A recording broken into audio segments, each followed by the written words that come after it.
Anime lovers, rejoice. It is finally time that we talk about anime on this channel. Now, you guys know every time it's brought up in chat, whenever we're on a live show, on the typical live show, of course, I have no idea what the frick I'm talking about. So, it's time to rejoice because it's about time we finally had our day where we discuss anime and we have somebody who has a full wealth of information, who does a lot of reaction content and goes pretty deep into diving this stuff. Plus, you guys just get to humble me and make fun of me the whole time for having no idea what's going on. But I'm happy to have everybody here. Welcome to the Antiperfectionist Podcast, number 11. It's nice to have everybody here. For those of you who do not know who I am, my name is Eyes. I am a musician. I make post-hardcore progressive metal, and I've been making music for about 19 years. Happy to have everybody here. My links are in the chat. If you're watching on YouTube, they will be in the description as well. Give me a follow on Spotify. Play the music. Play it on repeat. Add it to playlists and share it with your friends. Please, please, please. Very kind. I appreciate your guys' time, and thank you for being here. Welcome to the show. I am joined by my co-host, the prominent BEG. I'm going to unmute you right now, and then we'll get right to you, my dog. Feel free to introduce yourself and let us know a little bit about yourself and the content that you do. What's going on, people? How's it going, everybody? Y'all know me. I'm Brandon, aka the prominent BEG. I host my own show on Twitch as well called The Jazz Lounge Journey, where I sit there and perform and jam out and make smooth music for the whole community. Everybody's welcome just to come in and relax and just hang out. You know, we always have a great time. It's always positive vibes throughout the whole channel. And it's always a great time up in there. And if you guys would like to follow me on my socials as well, I have those right over here. Boom. I tried to paste them, but a little left a little space right there. But it worked. Ain't close enough, you know? Close enough. Hell yeah, and dude. then, of course, it's a pleasure to meet you all. It's always a great time, you know? Yep. Welcome to being on the channel. Now, we're also joined by our very special guest, the legend, the icon, motherfreaking Sammy Vinsmoke. Feel free to let us know who you are, introduce yourself, and tell us a little bit about what you do. So for people who are unfamiliar. Yo, first of all, just shout out to Eyes and Prominent for having me, bro. First of all, before you even get into my stuff, shout out to them for having me. Thank you. But yeah, you know, I'm Sammy Vinsmoke. I would appreciate it. Sammy Vinsmoke, you know, just Twitch streamer, aspiring content creator, just doing random stuff. I do a lot of like anime and like reaction content. My Twitch channel is just basically random stuff, low key. But like my YouTube is more focused on like read through reactions and then like anime reactions, stuff like that. So that's pretty much it. I also have an anime podcast as well, talking about anime. So I just love anime, bro. So I'd be yapping about it. Perfect. I just be yapping. Good deal, dog. I'm stoked. If you have links to put in the chat, feel free to paste them in there right now. I gave you 2 shout outs. Guys, please follow Sammy Vinsmoke. Always a good time over there. Interactive with chat. Some links. Interactive with chat. Really work, but hey. There it is. There it is. I'll fix it later, I guess. Your YouTube is cooking, dog. Your YouTube is cooking. It's crazy. Yo, appreciate it. It really is. I appreciate that shit. I'll be working hard on that one. That's the one I'm working the hard most on. Yeah, it's like that's kind of me with Spotify. I'm like, that's the one I'm working the hardest on too. But it makes sense, man. Yeah, you have to have one, and Twitch is a great place to just kind of connect all of it, I think. So we're gonna kick things off. Prominent said that he had the very first question for you. Good to have you guys here. I got tons of questions for Sammy. Yeah. I'm ready for this. All right, so the first question that I had for Sammy was, of course, like you said, you are an anime reaction channel, pretty much primarily on your YouTube and of course Twitch as well.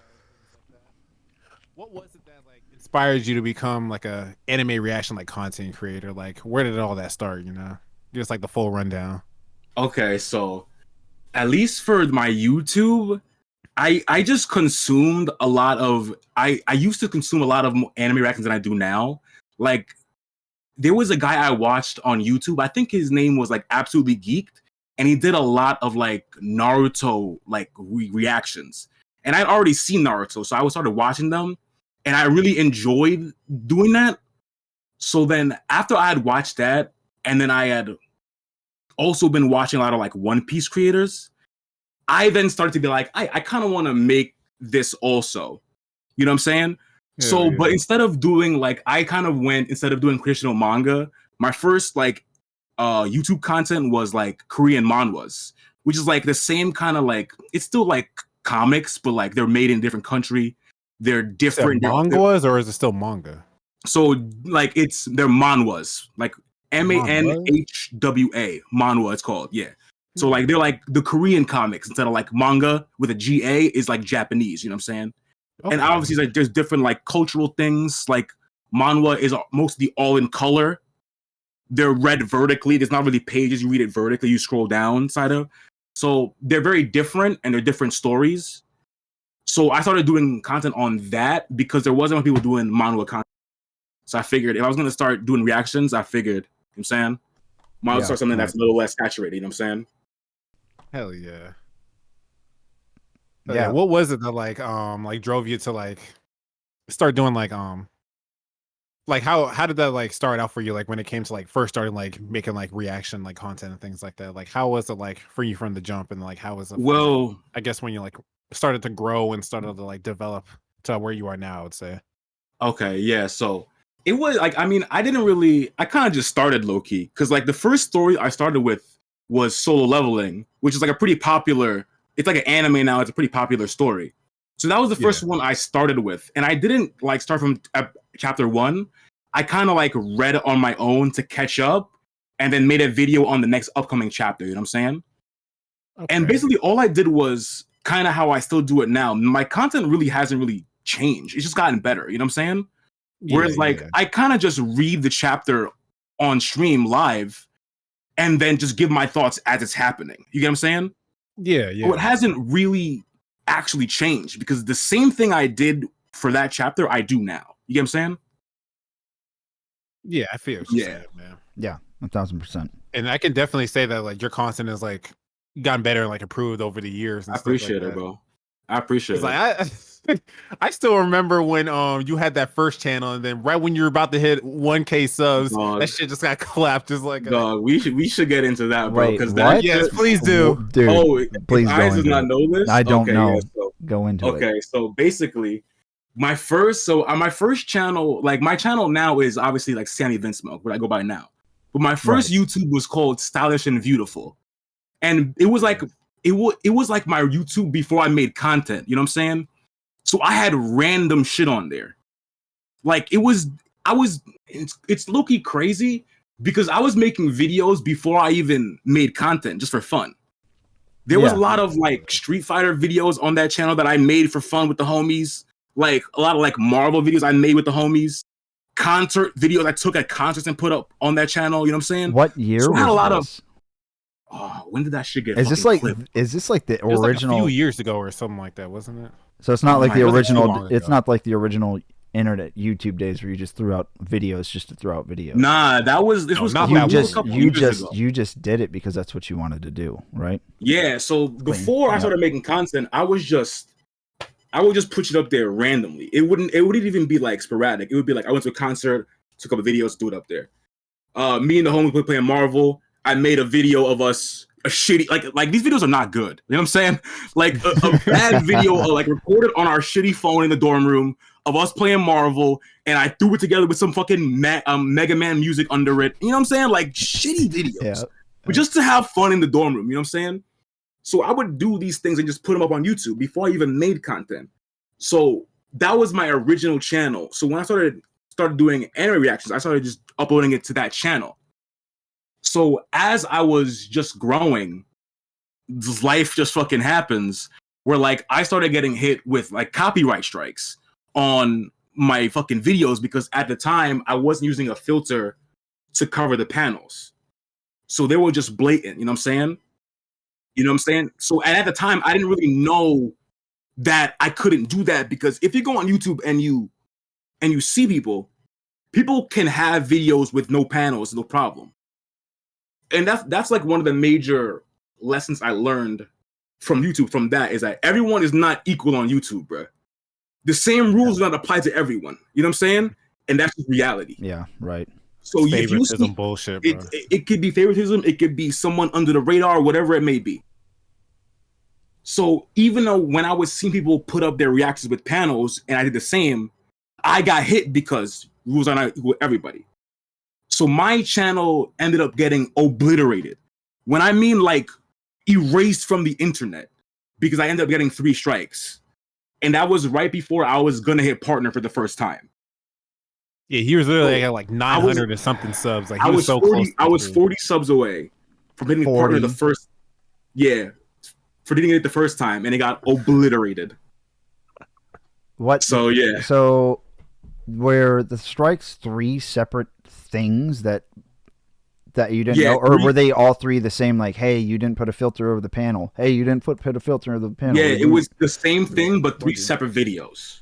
So my question: were you not paying attention to their strikes and their warnings, or it happened too quick for me to even like respond or understand what happened? Videos, bro. That shit happened in legit like 2 days, bro. I got 2 strikes in one day, and by the next day I had another one and it was gone. Good you get what I'm saying? That's like target. Yeah, almost. Yeah. What's funny was like I remember you telling me it's like even though you started like putting like filters on yourself, they still try to like copyright strike you. Yeah. It was funny because like I remember you saying like there were other channels that were doing the same shit, but they weren't getting copyright strikes. That's the main lesson, bro. That the rules, especially on YouTube, don't apply to everyone. Certain rules don't affect everyone. Yeah, it's bullshit. So it seems to be that way for a lot of platforms, though, too. Yeah, that's true. I mean, that's true. So yeah, that shit was tough. That shit was tough. Trying to find a couple things here to make sure that you don't get muted, because I turned off sound effects and stuff, but it's still ducking the audio. Oh, okay. Like anytime someone types a wrist in chat or puts a sub in, stuff like that, it's still ducking the audio. So I'm trying to cut it out, but it's not. It's we'll just try to avoid using those at this point, if you guys don't mind, just to make sure we have a clean audio show. That's fair. Yep. Ain't nothing but a thing. No, it's not you. It's the same stuff that happens whenever. It's just my stream's pretty chaotic, so people being demons, and I appreciate it. I know, bro. People be all over the place with his streams, bro. You're good, Toxic. Don't worry about it, man. Yeah, I'm not trying to call out anybody. I'm just saying, hey, let's. I just wanted to say, hey, just a reminder. This is what's going to happen if the sound alerts keep happening. So we'll try to avoid it, but I mean, it's going to be what it is. If it's too much of a problem, I will actually go into OBS and adjust the settings to really turn off. But it's going to change what we see on the stream. Anyway, so I remember like with like Sammy's channel, basically like. Especially, it was mostly like the webtoons that they like clapped you on too. That you were like reacting to, and stuff like that. That was most of the shit I was reacting to at that time, and it wasn't. To be fair, it wasn't even my channel, only my channel, because at that time the people who were making Soul Leveling and some of these like webtoons were just flagging YouTube videos. You know what I'm saying? So there's definitely other creators who are bigger than me who got flagged. Mm-hmm. There's actually a story of like a big One Piece creator right now who got 2 strikes and almost got obliterated, but it was able to like skate by, and now he's still going up crazy. You know what I'm saying? So it just happens. So some people got lucky.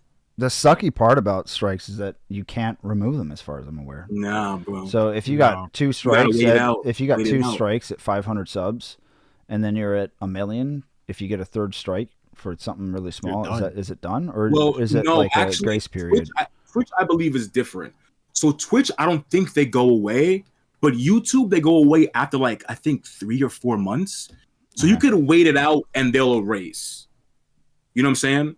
Yeah. But that means if you get like 3 in succession in with whatever those months are, then you can get your shit fucked up. You know what I'm saying? Got it. Yeah. Especially, I don't know about Twitch, but YouTube, they go away sometimes after like a couple months. Yeah, that makes sense. All right, so I'll lead with a question real quick, just to kind of get my head back in the game. I'm running the controls here with the audio and stuff, so I'm trying to. I got a lot going on for real. So, but so forgive me if I'm trying to pay attention, and I'm trying to make sure that you have the respect of having a good, clean, comfortable, smooth show. So, good, bro. The thing that I wanted to ask is, evidently Prominent says that you're constantly consistently pushing out content, and I looked at your YouTube and you're constantly putting out videos. What do two things? Do you find that you end up struggling with it sometimes where you're just like, fuck, I don't want to do this? Or does it feel natural to you to just constantly do it? Did you get into a rhythm? And then part B to that question is, what would you recommend to help people get into that style of consistency that you have? Because it's very respectable. I appreciate it, bro. I mean, and honestly, it's a ebb and flow, bro. There's some days where I'm like, bro, I don't want to do this shit, bro. And then to be fair, you have to be able to just let yourself just have a day, bro. Like I had that shit last week where I got up, I was supposed to record 2 videos. I'm like, bro, I don't feel it today. And I just didn't record videos. Yep. You know what I'm saying? And I just didn't. You have to be able to. I'm glad it's not just me. Seriously. It's all of us, bro. Like we have to. Anybody don't want to do shit. Anybody who's putting out content or like being creative, there's days where you're not gonna want to, bro. Yeah. And then you have to be able to know when you can afford to just have a day, bro. You know what I mean? Literally just because yourself, just to rest from all the shit. Yeah, because if you don't, that's when the real burnout happens, bro. Yeah, and that's what I try to warn people to. And I try to warn people to not spread themselves too thin. Sometimes I hear people or creators saying, I'm going to live stream on Twitch, then I'm going to post this content on this social app, this one, and then I'm going to run a podcast and do a YouTube channel, then try to release an album and a music video at the same time. And I'm just like, holy hell, I'm stressed just hearing that. Like, yeah, it's a lot. Try to keep it minimal. I'm not calling out anybody in specifically, so don't anybody take it personal. I'm combining multiple viewers, you know. Yeah, bro, it's that shit's tough, bro. But yeah, I feel like the key to like being that consistent is just having a nice schedule, bro. And I feel like routine. A good routine. And I feel like it's easier for me because I cover stories that come out with new chapters every week. That makes it gives me a clean schedule. So much. It gives me a clean schedule. You get what I'm saying? So like the main story on my channel right now is a story called The Beginning After the End, right? We call it T-Bait for short, right? Mm-hmm. And that comes out every Thursday. So people know at noon on Thursday, I'm having a stream live and I'm putting a video at like 2. Right. They know. Yep. You know what I'm saying? And it's similar for other stories that are coming out on certain days. So they'll know, oh, this comes out today. Like Soul Leveling comes out on Wednesday. Most days I'm there on Wednesday reading Soul Leveling. You get what I'm saying? Right. So it gives me a nice schedule so I can put out stuff every day and not feel overbeared. You know what I'm saying? That helps also to be a content creator that kind of has that backup to where you can rely on something being consistent, because it's part of what you love to do, but they're so consistent that you can consistently react and it helps you put out constant content. So it gives you like fresh content every week and stuff. Yeah, like bro. So you never have to worry about oh, shit, what am I gonna do? Like, for a creative, or when you're writing music, like Prominent or me, I'm sure Prominent can attest to the fact that sometimes you show up to stream and you're like, what do I do? You know, I'm not. Yeah. I don't have. Those are the days I don't have anything. I'm just gonna jam out and just make some music. Right. I feel you. Yeah. And you're a creative too. I didn't mean to. Nah, bro, don't even worry. Don't even worry. I'm not trying to say that. Trust me, I'm not gonna take that shit any type of way, bro. No way. Good. And I think another thing that I find important is to make sure that you have a healthy outside of the internet schedule, to like actually connect to your surroundings and just find your me time off of the screen for a little bit. I don't know what your take is on that. Bro, you need to have that, bro. You need to also like just being physical is also something you need. Yep. And like I like people don't know this, like I was a phys ed major. So like I went to school for physical education. So like being physical is like something I really attest to. So even like if you doing something twice a week, you got to be able to move your body some type of way. Yeah. Oh, hell absolutely. Some type of way. Like even right now I do a lot less stuff because when I was like really in phys ed, I was doing mad shit. I was playing soccer, playing basketball. You know what I'm saying? Mad shit. Like now I just lift twice a week. But still, I was about to ask what your routine is. Right now I just lift on the weekends after work. I just lift. So I do arms on a Saturday and then legs on Sunday if my knee feels okay. So sick, dude. At least somebody doesn't skip leg day. The first anti-perfectionist who doesn't skip leg day. I was a soccer player, so I don't skip leg day. I played soccer in college too, so I can't skip leg day. Yeah, I Yeah, always like, thought same with soccer me, was like, I looked get my workout and interesting. stuff. I mean, I skateboard, and well, I haven't skated since probably June, probably. Word. And I play volleyball. I know how to play tennis. I used to be super into tennis. Volleyball is so sick. I love I volleyball. It's want my game low-key, right there, dude. I low-key want like to learn volleyball as like something next year, like a winter, like some kind of like. When are I we don't know, meeting bro. up? I will teach you. Dog, We will play. I know all the rules. I just have to play, like actually get more reps in the actual game. Absolutely. Because That's I understand. important. I've watched a lot of volleyball, and I obviously was a phys ed major, so I know the game. But I have to get more reps with actual playing. The game is so sick. I love volleyball. It's It my really is. all-time I used to play favorite. so much before. You played Yeah. prominent? I used to, yeah, I actually played like How did when I I not was in know college. this? Actually, it's like I don't really talk about it that much. That's Like I used to sick, play. bro. It was one of the schools I was going to. Like we had like a little like volleyball court in like the little like apartment area that we were living in and stuff like that. So like a bunch of us would go out there and play almost like every night and stuff like that. And it was just fun as hell, you know. I'm telling you, it's such a good sport, bro.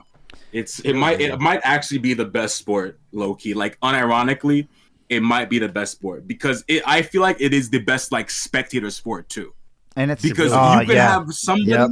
who knows nothing about volleyball, throw them into a match, they're gonna have fun, bro. Oh yeah. Because it's Oh, hell very yeah. primal. We don't understand what's going on. Yeah. It's technical, but also very primal. It's I like- love volleyball. Easy to pick up too. for And when people you're that don't watching know. when you're watching women play, it's like, oh, this is a women's game. When you're watching men play, you're like, oh, this is a men's game. It's a both. It's a mixture It's of it's so- both. The power really differences, it's amazing. The style of how players play is amazing.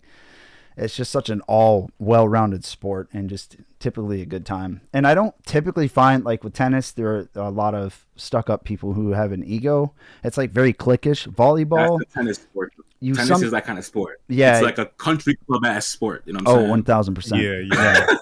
It really is though. That and like golf, like. Mhm. Yep. But I can say this about golf. Like I tried golf once before, like not like an actual like golf course stuff Right. like that, but like at like one of those places like Top Golf and stuff like that. It's actually a lot harder. I than it tried looks. an actual course Nah, one golf time. is hard as fuck. I was Don't It get really twisted. is. golf. Like you golf gotta made just me like so do a mad. basic swing. The ball's not gonna go nowhere. And it's like you see these other people and they just launching the shit over. I'm like, how are you doing this? Like, I'm telling you, bro. Golf is fucking hard. Yeah, golf is hard. Tennis is actually very difficult too. It's very. I'm fairly good at tennis. I haven't played in probably about a year now because I think that's one of the sports that makes me most upset. So I try to avoid getting angry and upset. So I just kind of stepped away from it. I play pickleball now, and I hate the name of that game. I hate that name. It's such a corny ass game name, but like I play really it. is, It's though. my way of getting exercise and. Nah, I feel that. It's a good way to get exercise though. It's so good. So good. Yeah. bro, you know how many people out here play fucking pickleball? It's crazy. They be having like tournaments and shit out here and everything. It's like a 20-year-old sport, I think, or 30-year-old. It's relatively new, and it's just blowing the frick up. And if it were called something else, I would have way less shame in saying, "Oh yeah, I play that game." But I'm just like, I play pickleball. Like what the fuck? Like you can't just casually say that. Like I'd rather say like I'm playing cucumber ball or something. Like bring me the Bro. non-pickled version. That shit's so funny, bro. But I mean, like there are also other like sports, quote unquote. Like I play pool a lot, so outside of my physical sports, I like to play pool, and that's my way of disconnecting too. And it probably pisses off some other streamers like Prominent, whenever I'm like, it's post stream, I'm going out to play pool, I can't make it to your stream, but I'll be lurking. It's like he be doing that shit all the time, bro. I respect. As soon that, as his though. stream ends, he's heading I'm a straight to the big fan pool. I'm a big fan of pool too. Like It is a fun game though. pool is fire, especially like I used to play it a lot years back because it's like cheap for the homies to just go and shoot pool. You know what I'm saying? and it's always Exactly, it bro. can just be There's such a places good in New social York- game. Yeah, there's places in New York that I pay you pay $10 an hour, bro. You pay $10 an hour between three of y'all. Yeah, You know what I'm saying? And you throw a couple bucks in, you have a whole good time. yeah, it was something like that. There was a bar out west that was, or pool hall / bar, obviously out west, that was you buy a $4 drink or something like that, and you get to play for the hour. But they didn't pay attention to your hour, so you would just buy a $4 drink and you just got to play. Whatever. You can't ask for better, bro. You And they had, literally like- cannot ask for better. They can't. They had 9-foot tables too, which is that's the Oh my way to God. play right there. So Yeah, anyway, Yeah. enough about Respect. enough about whatever the hell I'm talking about. You guys That's need fire. to confuse me, so let's get into some anime shit. Shit, we could already start. I was talking about volleyball. Shit, we can go right into Haikyuu, bruh. I'm gonna need eyes to watch Haikyuu. You know what I'm saying? Like, I peeped it. I was thinking already, bruh. Once Eyes said something he likes, oh yeah, Eyes like volleyball. Haikyuu might be the best sports anime Haikyuu ever. is fucking lit, bro. How do I spell Haikyuu? Haikyu. Haikyuu. Yeah. Haikyuu. Okay, let me pull this up. Because on I this mean, tab. you done reactions on that shit too. What? I read the whole manga too. That shit is gas. Is it all Hell about yes. volleyball? What the frick is it? It's all volleyball. It's literally the story of these two high school kids playing volleyball through their school, and then them just figuring shit out, bro. That shit is, I'm telling you, it's fire. How?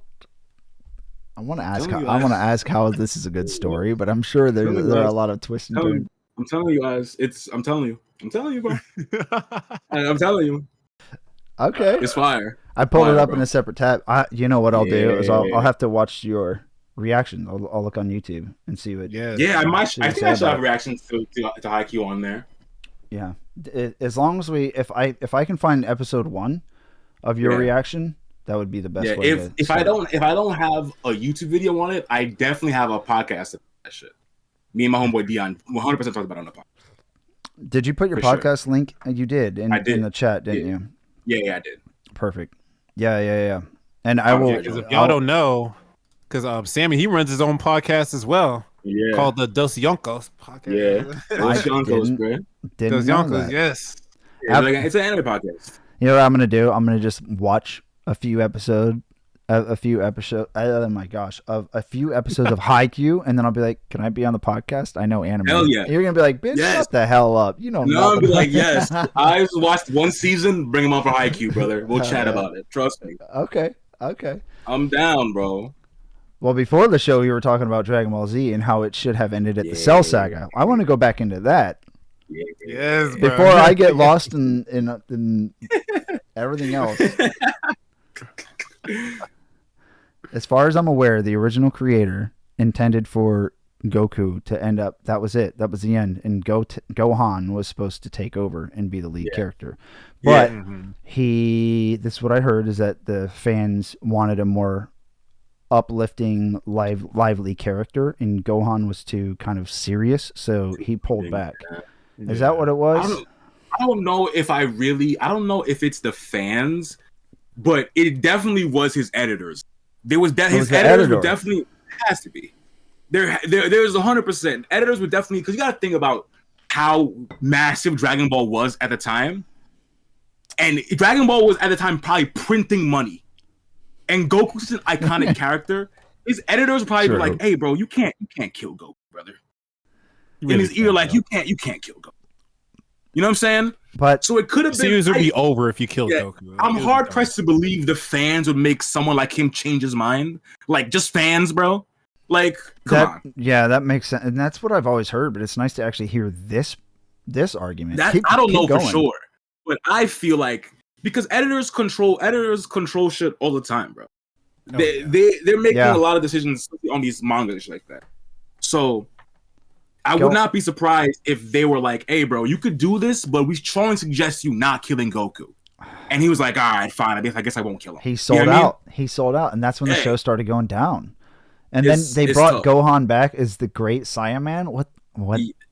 Yeah. Yeah, bro. What is this? Bro. Yeah, like after the Cell Saga, it really just goes, like you said, it goes downhill. Well, I remember, like, you get through the Great Saiyaman or Saiyaman, whatever it is. Is it however you say it? Is it Saiyaman? Yeah, Saiyaman. Yeah, Saiyaman. You get through that saga, and then you start to get into the Buu portion of it, and the Buu was good at first, but then it just turned into, let me absorb more people and get their power. Okay, cool. Then it happened again, and again, and I was like, dude, you gotta end like, this. what new powers are you gonna get this time? What's gonna happen this time? You know, like, it's so repetitive. Yeah, bro, and that's like, I feel like that's the main problem with Dragon Ball. Is that, like, Dragon Ball, in my opinion, is a very good show when you're not thinking too much about the story.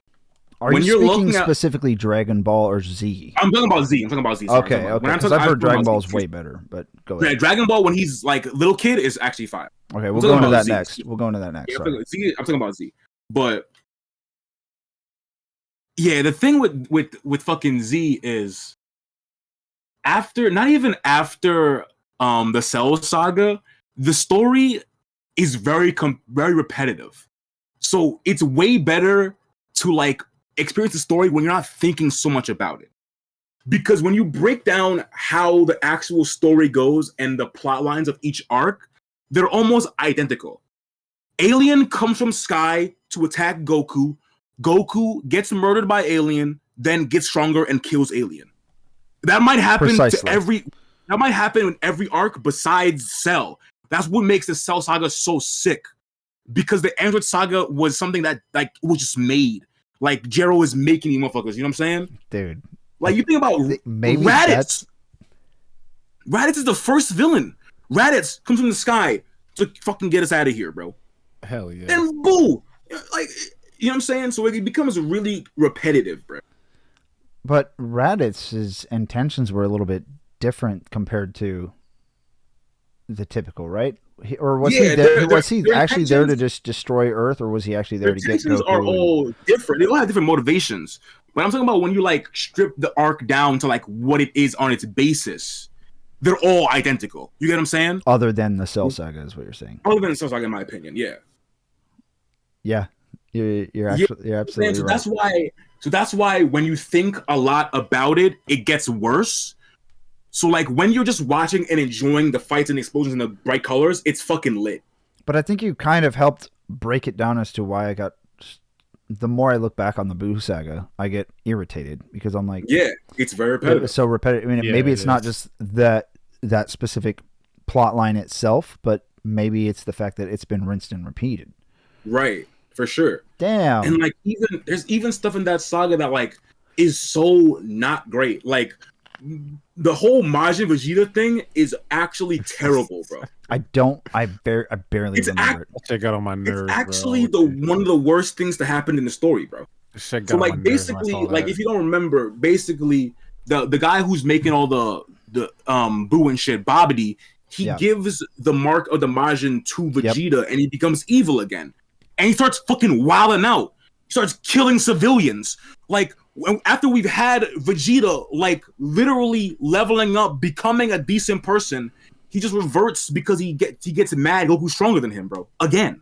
Yeah, and it just makes it seem like just like you're just repeating this whole process again. Like what's exactly what the fuck for? Perverted for no reason. It was filler.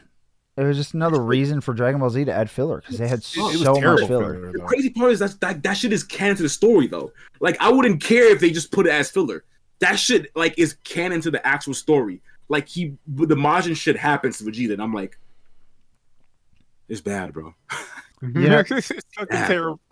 Bad, bro. I'm probably gonna catch flack for this, but I always hated is it Gotenks? Whenever the Trunks and Goten they fuse, he's so annoying. He's so annoying, but I like his. I think his moves are interesting, bro.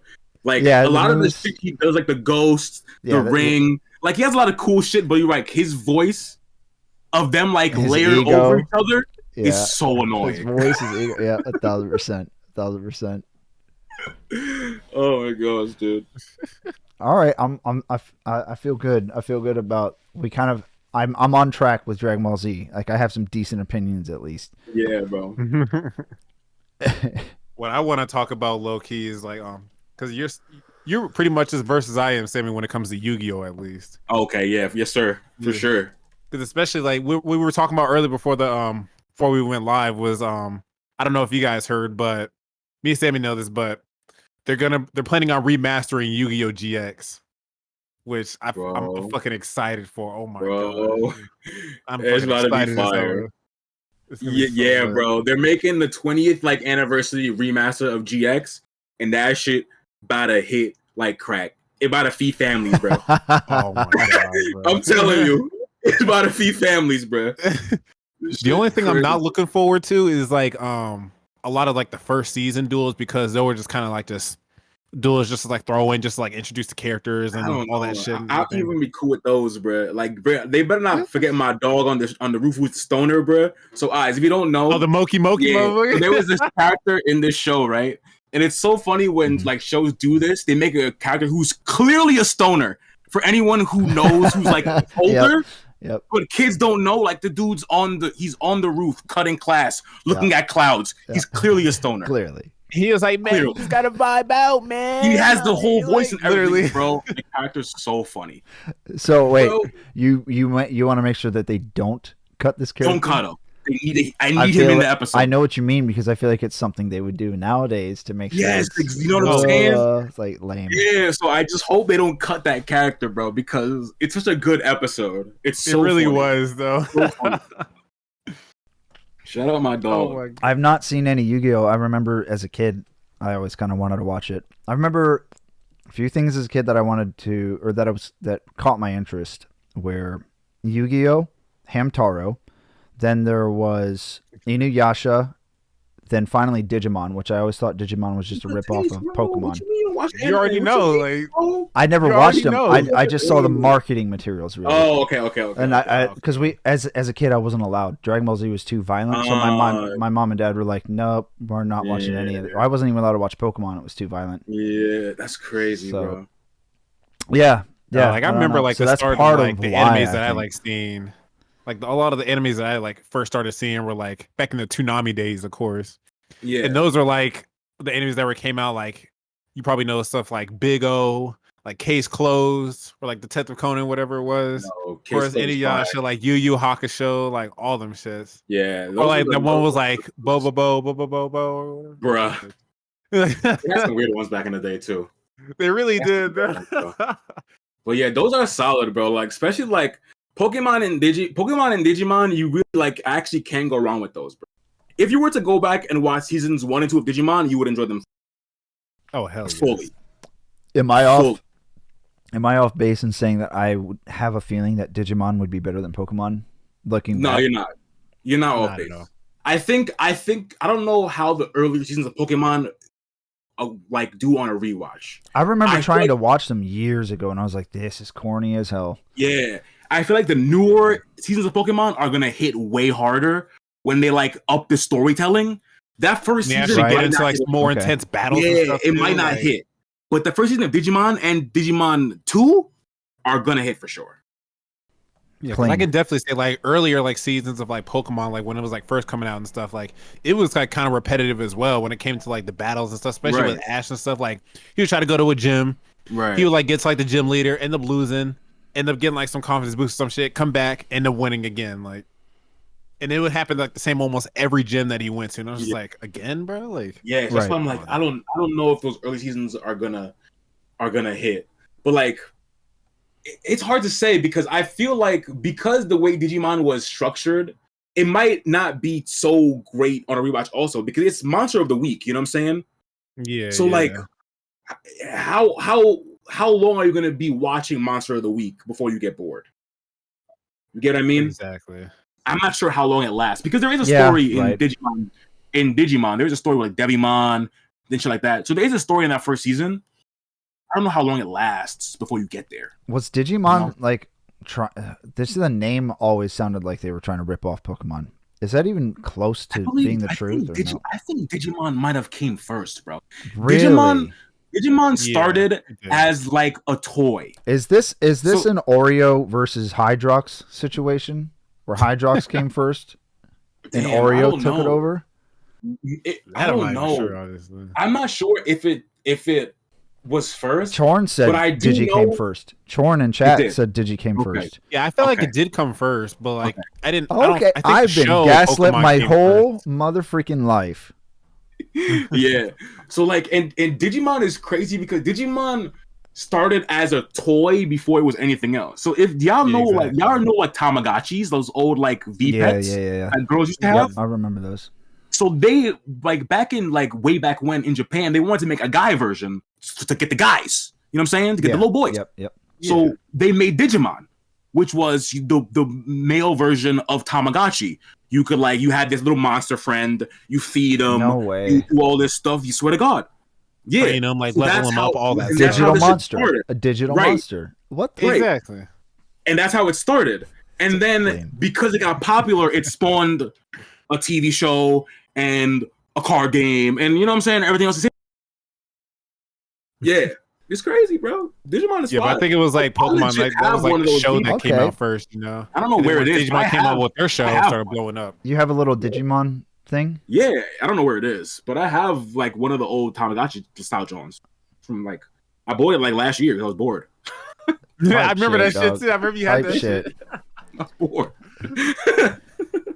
No, but like back what I was saying about like Yu-Gi-Oh, like a lot of people don't know, like, because a lot of people like when it comes to Yu-Gi-Oh, like they just base it off the dub, and it's just like okay, it's like a regular like kid show, you know, but it's like people don't know how dark Yu-Gi-Oh actually is.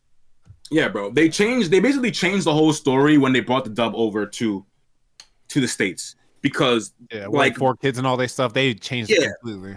because like similar to how what Eyes was saying with his parents, like a lot of anime got some dark tones and are pretty violent, even if though it's a kid show.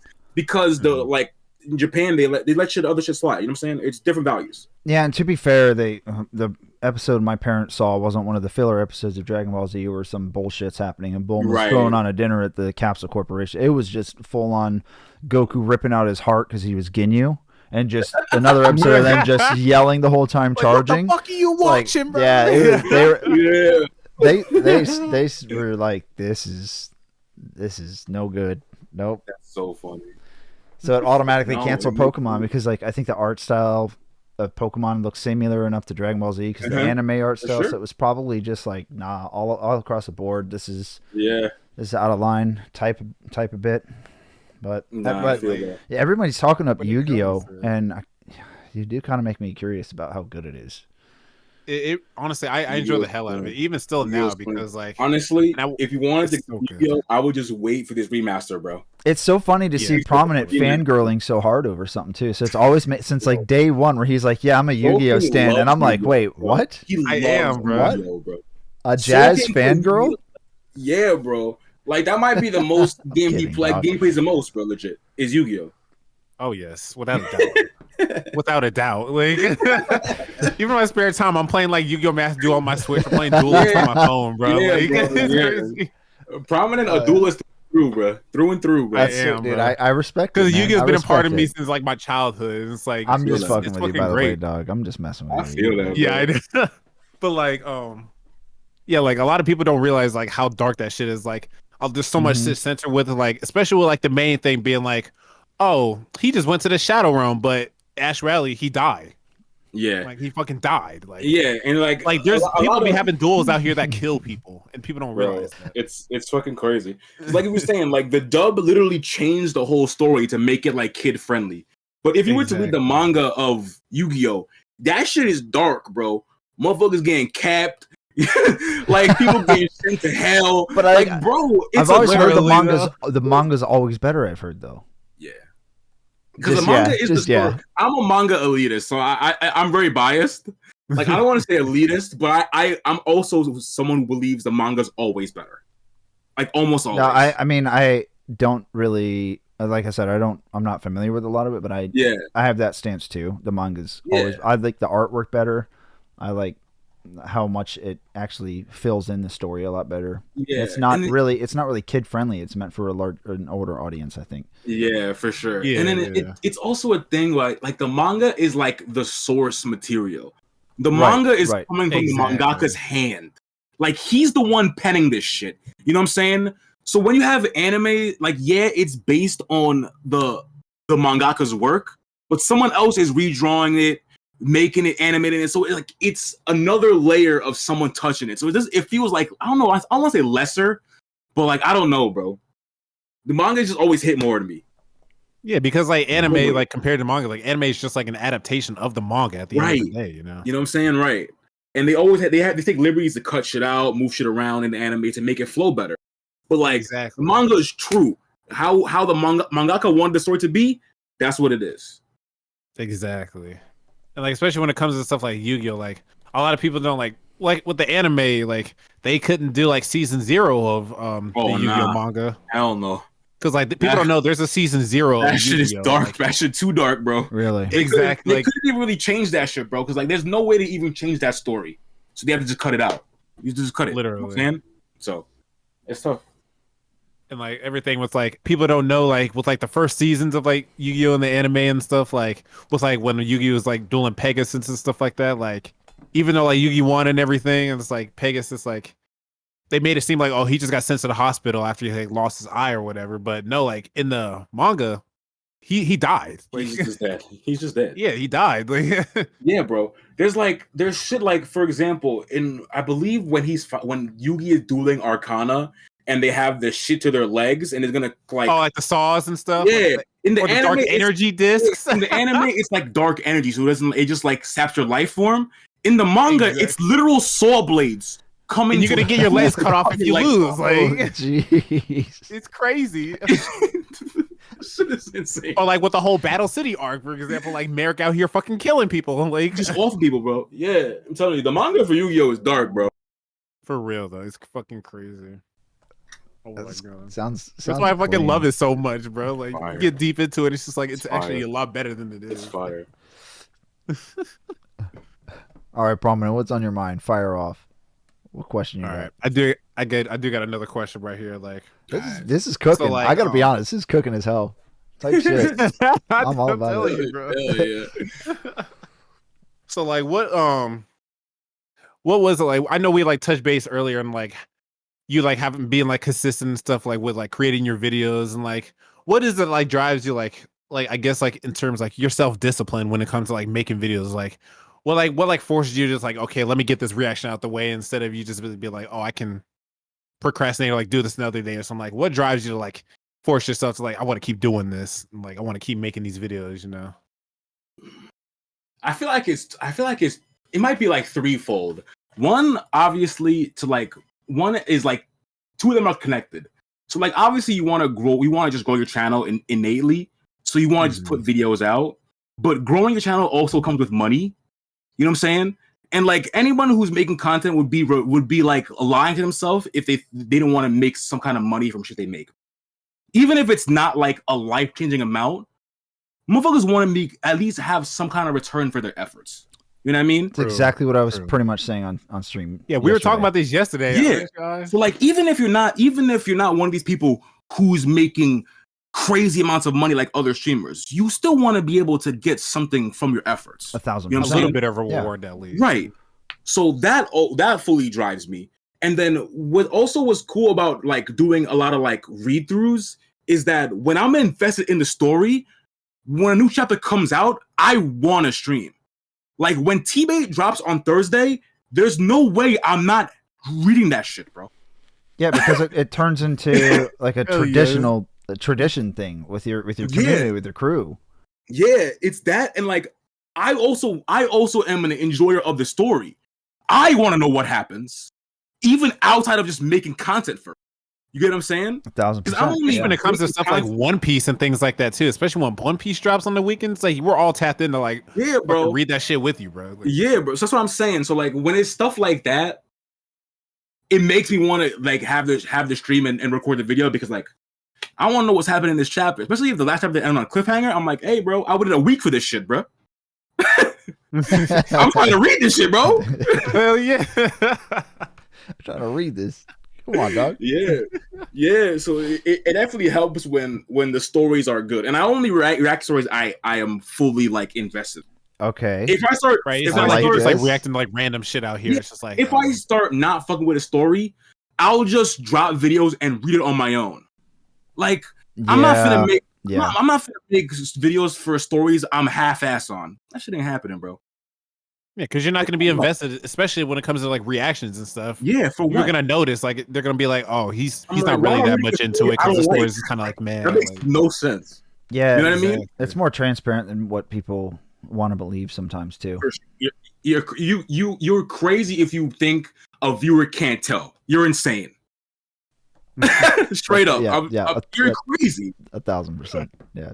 Yeah, bro. So like anytime I'm not feeling the story, or a story's not like, or even if a story is like people aren't watching that shit, I just stop it. I just drop that shit. Because I was reading a story called The God of High School, and I was fucking with it. but that shit was not doing well at all. So I just stopped doing that shit. I remember that shit too. And I fuck with the story, but I'm not about to put in time and I could put in time for the video to do bad when I could put time into another story that might do good. And then one that's actually you're more invested in than this other one. Yeah, and it doesn't mean I can't read the story. You know what I mean? I can still fully enjoy it myself. Yeah, exactly. Yeah. Oh, yeah. I see what you mean. Yep, I get it now. Yeah. So like even if it's not doing well, I'll just drop it really on my own. Or if I'm not really fucking with the story, I just drop. There's so many mangas out there to read, bro. Like, why am I gonna read a one I don't like? So that leads me to my question. Excuse me.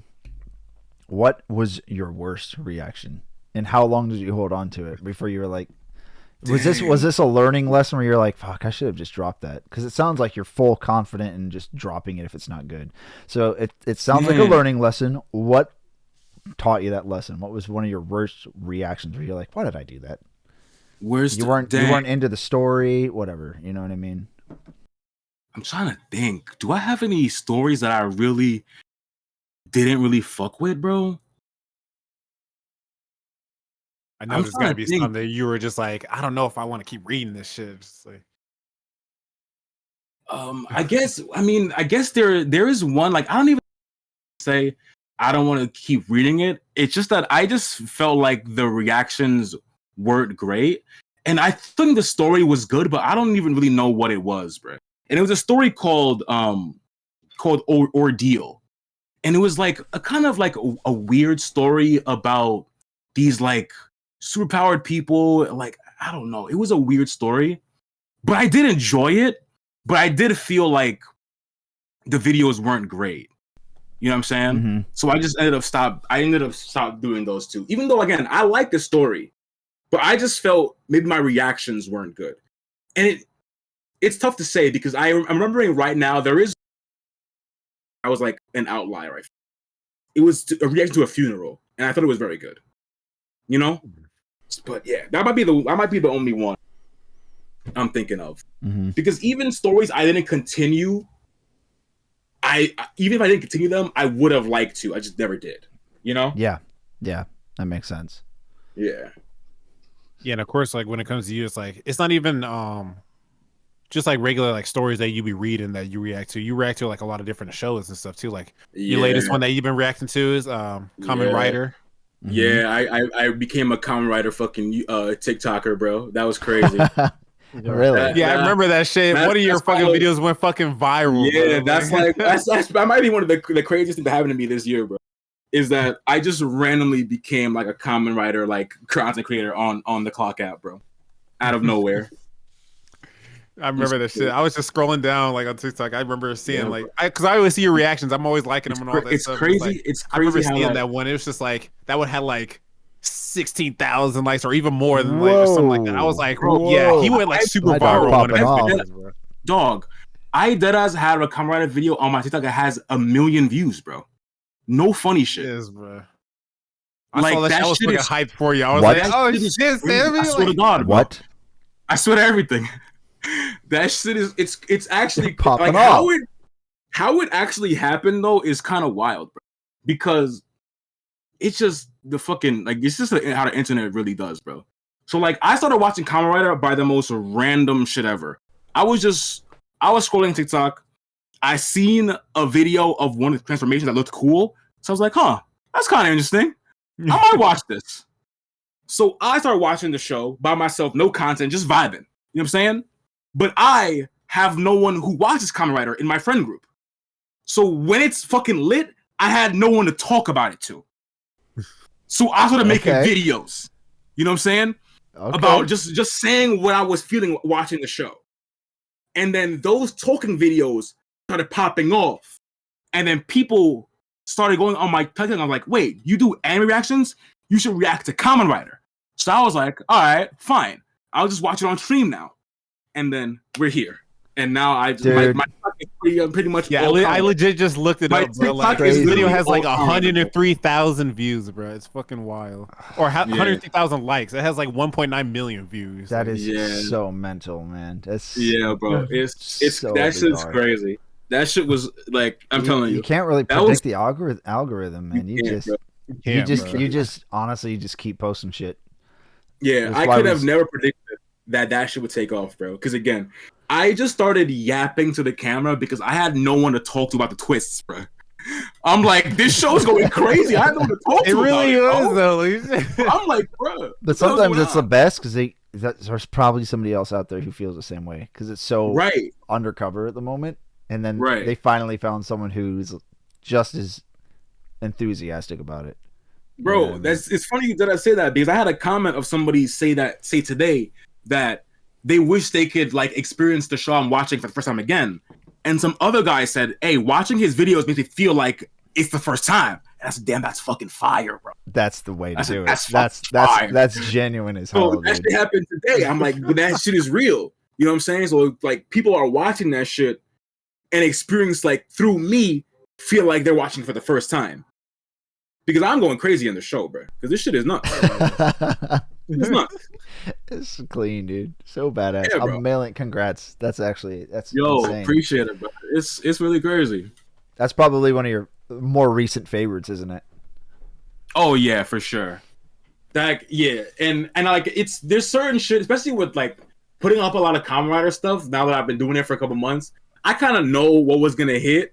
I didn't think that one was gonna hit 1 million. But I knew it was gonna hit. Like it's the main villain's first transformation. Like I knew it was gonna go crazy. Yeah. But like 1 million, I never hit 1 million, bro. Never in my life. I was like, 1 million is crazy. Bro, I was fucking shocked when I That's saw crazy. this shit. I was like, bro, Especially what? for like, a channel my size. Like I have like what 5K followers. To hit 1 million on that is kind of crazy, bro. 5K is pretty saying? insane, but like it's the followings. Is it different on TikTok? Like 5K is small versus Instagram. That's 5K is pretty like decent. I feel like the numbers on TikTok are so skewed, bro. Mhm. Like because you be seeing on the clock app. Yeah, on the clock app, bro. Skewed how? Like in like I feel like, so for example, if you were to get like 1 million views on a clock app video might equate to like 100K on YouTube from in my mind. You know what I'm saying? Yeah. Like Yeah, that's kind of what I was thinking too. Yeah, I feel like it's way easier to have a video go clock app than something go nuts on YouTube or some of these other fucking sites. Oh, even definitely. Instagram low key, bro. It's something about the TikTok algorithm that like I don't know. I don't know if anybody really knows. I don't know. If It makes anybody you go crazy. Yeah. But it's like I guess with like the TikTok algorithm, it like tailors a lot more towards like what people like to watch and stuff like that. And it's like whatever you like to watch, like, comment, all that stuff. TikTok's gonna give you more of that shit. Yeah. You know? Yeah, it's very good at giving you like your For You page, like shit you like. Exactly. It's very good at giving you that stuff. So many of them have the For You page as well, but they haven't integrated it quite right, have they? Like Nah, Some people just, like- Instagram's home feed is garbage, dude. it's It really the is. exposure- It's hard to like really tailor that shit to what you is so like because you're gonna see a bunch of random shit on there too. yeah, bro. Shit. Yeah, Like when it comes to yeah. Instagram, like I'm hardly on the Discover page on Instagram because that shit gets on my nerves. Like I'll see I'm like I'll try to like tailor to like most like music related stuff or like jazz related stuff, but it's like whenever I go on there, 9 times out of 10, I'm gonna either see like some random Instagram models, like some stupid meme video or something. I'm just like, I don't care about this stuff, bro. Like, Yeah. Right. Shoot. Yeah, that's it. But like with TikTok, it's like you can like find a video. It's like, oh, I don't like this. Like choose like the not interested option. You're gonna see less and less of those videos. Right. It's a lot easier to like navigate the For You page on TikTok than it is with for sure. Instagram and other stuff. Yeah, bro. Yeah. Yeah, I feel like there's no good For You besides the clock app. Like Yeah. if you go to For You on any of these other apps, it's just a fucking war zone. If you happen to slide to the fucking For You on Twitter, you're in for a horrible time, brother. Well, if you go on Twitter at any time in the past, ever since it's existed, anytime ever, Right. you're in for a horrible time. Like, come on. Nah, I don't believe. I thought it was fine before this fucking asshole took it over, bro. Yeah, fucking. It was Elon, cool yeah. before he bought it, bro. Well, That's how I liked when he bought it, but that's me. But that kind of goes down the political route, so we'll avoid that. Yeah, Word, we don't I need to feel get into that shit because fuck him. Like, Yeah, But like, I feel like my I TikTok got banned not for telling him to get hit by a bus on Twitter. Elon Musk told him to get hit by a bus. I got banned for a day. You got banned? 24 hours, bro. I told him to get hit by a bus. Because he's a little baby. That's why. No, I feel like for me, like Twitter, like my Twitter, like For You page or whatever, it's decent to the way I want it, just because like I've been on there so long, so I'm always like, yeah, it's mostly just like funny shit that I be seeing. Though. The For You is accessible. The following page is fine. The For You, definitely. That shit. Always random shit on them half the time, bro. Shit is terrible. You never know what you're gonna see, bro. Never. Exactly. Yeah, you know how often I get on Twitter? Frick, I checked it the other day. Does it? And I was like, it was probably a couple months before I got on Instagram. I check it maybe once every couple of weeks. I need to be more active on Instagram, but it's, yeah, got a lot of other moving parts. Yeah, I'm not active on Instagram that much either, just because like same thing with like the For You or Discover page. Like it's a bunch of shit that I don't care about. Well, it's always been difficult. I can't get rid of it because it just keeps coming back. Yeah, it's sort of always been difficult for me to, I don't know, like when taking pictures of your food was a big thing on Instagram. It's always been hard for me to be like, oh, let me be this self-important and post it. It's like putting out my thoughts on Twitter and X. A lot of the time, the things that I put out on Twitter, my posts, they're kind of rambled. It's just lyric ideas. I just jot down notes, like lyric ideas. So I'm like, if someone likes this, cool. I might use it in a song later. And if you see I'm just me like ranting about shit on Twitter, if you look at it, you'll see sometimes some of them I heart myself. That means I used it in a song. So it's like a little mental note for myself. Oh, that's sick. That's pretty sick. So it also a good use for it, though, but it also makes me look like an asshole. Like, why is he liking his own fucking tweets? Bro, fuck that. No one gives a fuck at the end of the day, I post, I like. Hell yeah. I have no shame, bro.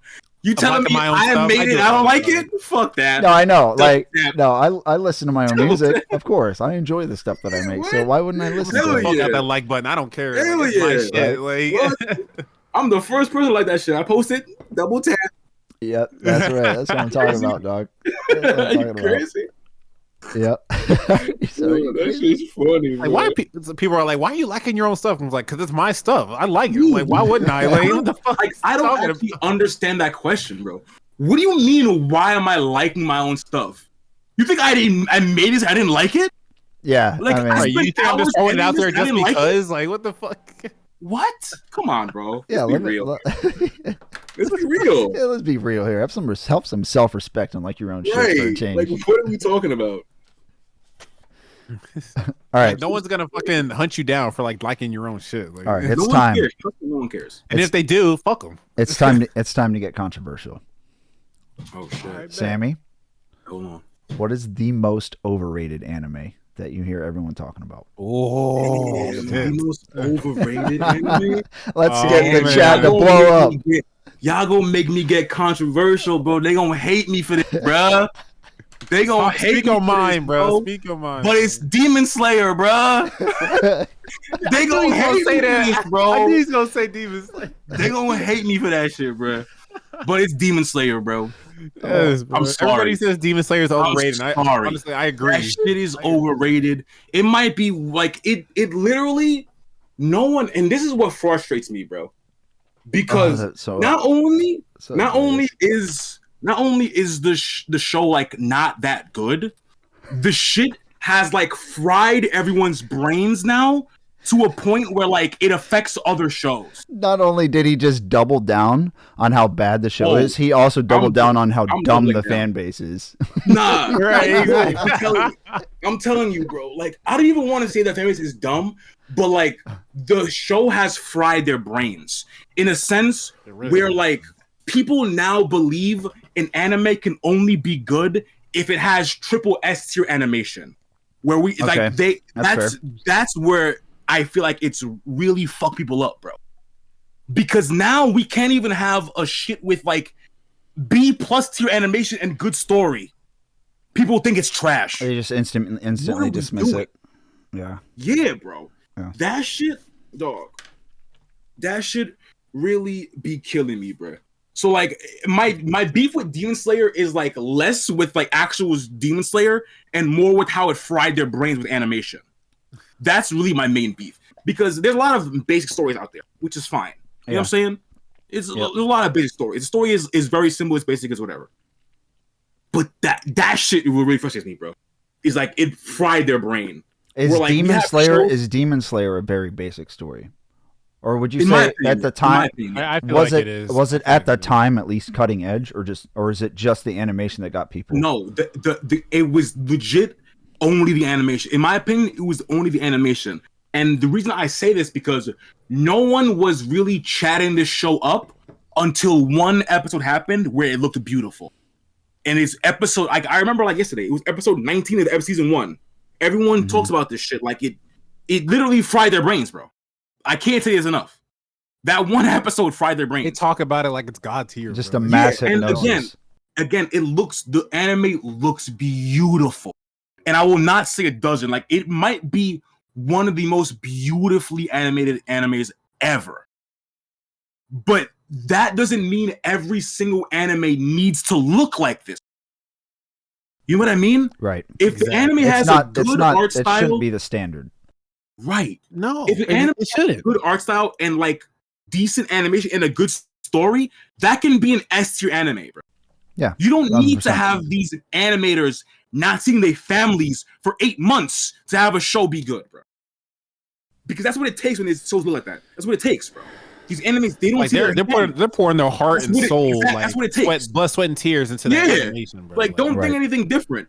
When these animes look like that, that's what it takes. They ain't seen their families for 6 months. They're in the studio drawing.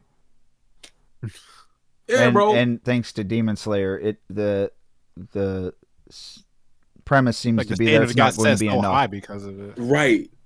Because you have a multi-million-dollar company team who's able to make animation like this because they have multiple animators and. Yeah, bro. And it's crazy. And again, a lot of these animation studios are not probably big studios. You might have maybe 10, 15 motherfuckers working on a show. You know what I'm saying? Like, these aren't big studios, maybe even less than that. Like, the current Blue Lock season is getting shit because they had one guy animated like the first 5 episodes by himself. You know what I'm saying? That's crazy. Yeah. And the story can still be fucking amazing. Like, yeah. But unfortunately, because of Demon Slayer, people don't care about that shit as much. Right. They'll like I said it best. They're like quick to dismiss it as not good. Exactly. Like, I don't even want to say they don't care. Like, they just dismiss it. Like, man, they don't look that great. When it looks perfectly acceptable and perfectly fine, just not super S tier. Like, bro. Exactly. Yeah. Like, even with like the show we were talking about earlier, Sammy, the show I was telling you that I just started watching, Da-Da-Da. Yeah, yeah, like, it's amazing. Yeah, like that animation is not even like top tier, but it's still like fucking a great ass story. The thing about that is like that's how the shit should be. The animation is like good but not amazing, but the art style is what carries it. And that's what really these anime that's what you really need. Is you need the art style to be sound. Once the art style is sound, the animation doesn't have to be fucking crazy. It's gonna look good regardless. Yeah, people don't realize this. Yeah, crazy. Interesting. Yeah, so you did answer my question or you answered the question I was next going to ask. Where I was gonna say, well, there is a point where the animation and visuals do matter to some point. Of course, correct? Of course. And that's what you just said. Yeah. You get the basic concept. The animation doesn't have to be the best. Just right. There's got to be a happy medium. There has to be a level of animation though, because like even on the flip side, like I was talking about earlier, like the season 2 of Blue Lock right now, people were like really clowning the first 7 episodes because it didn't have animation.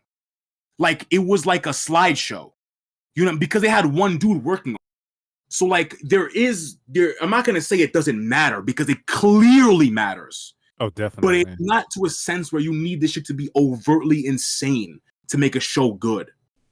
Yeah. Right. Because if you're going to rely on that mostly, and then 9 times out of 10, you're just going to end up forgetting about the story, and then people are going to be like, what the fuck is this? It looks beautiful, but the story is ass. Yeah.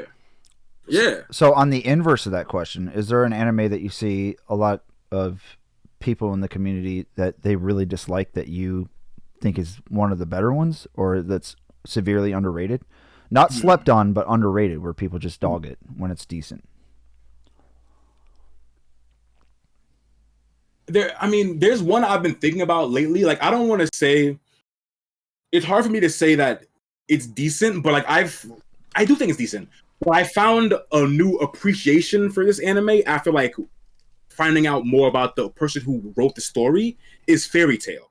So Fairy Tail gets a lot of shit because the story is overtly like in every anime, there's a sense of like the power of friendship helps you throughout the story. You know what I'm saying?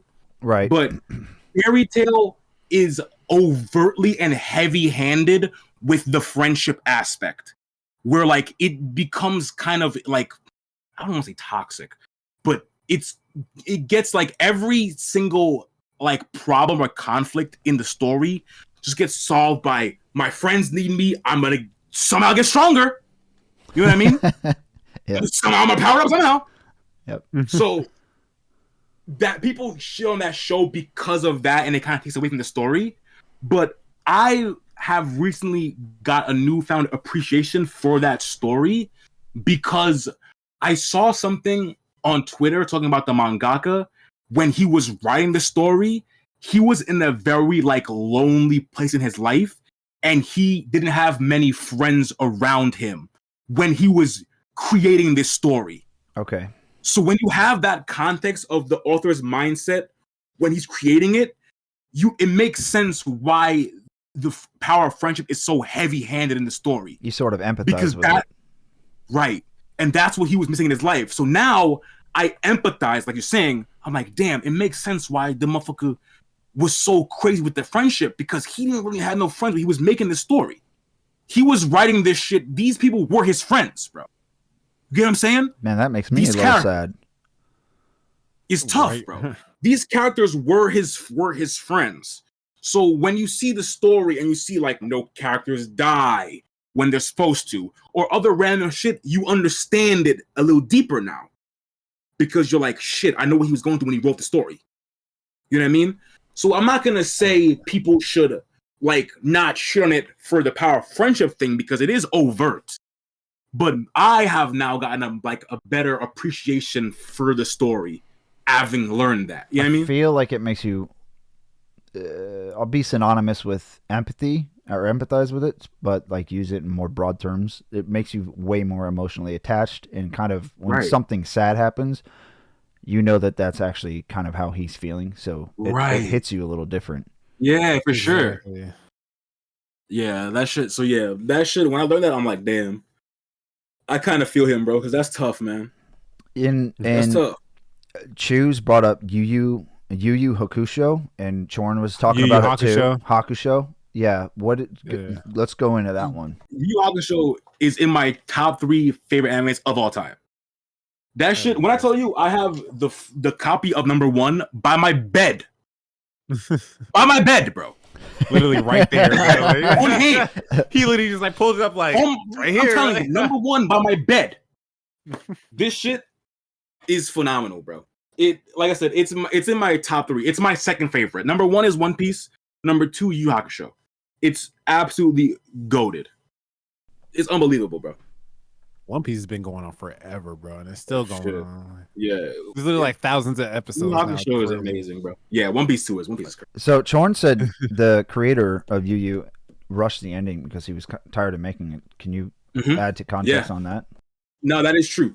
So like, he's got like the author of Yu Yu Hakusho, Togashi, is like a really like, he's like damn near a goated author, bro. He has created like 2 of like seen as the greatest stories in anime, which is Yu Yu Hakusho and Hunter x Hunter. He's the author of both of those, and they're considered like top 10 all time type shit. Okay. So he's a really goated author.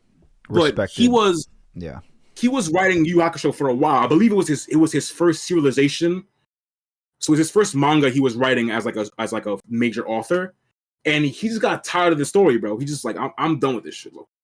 So he rushed the ending, finished the shit, so he can go to his next thing. That's legit what happened.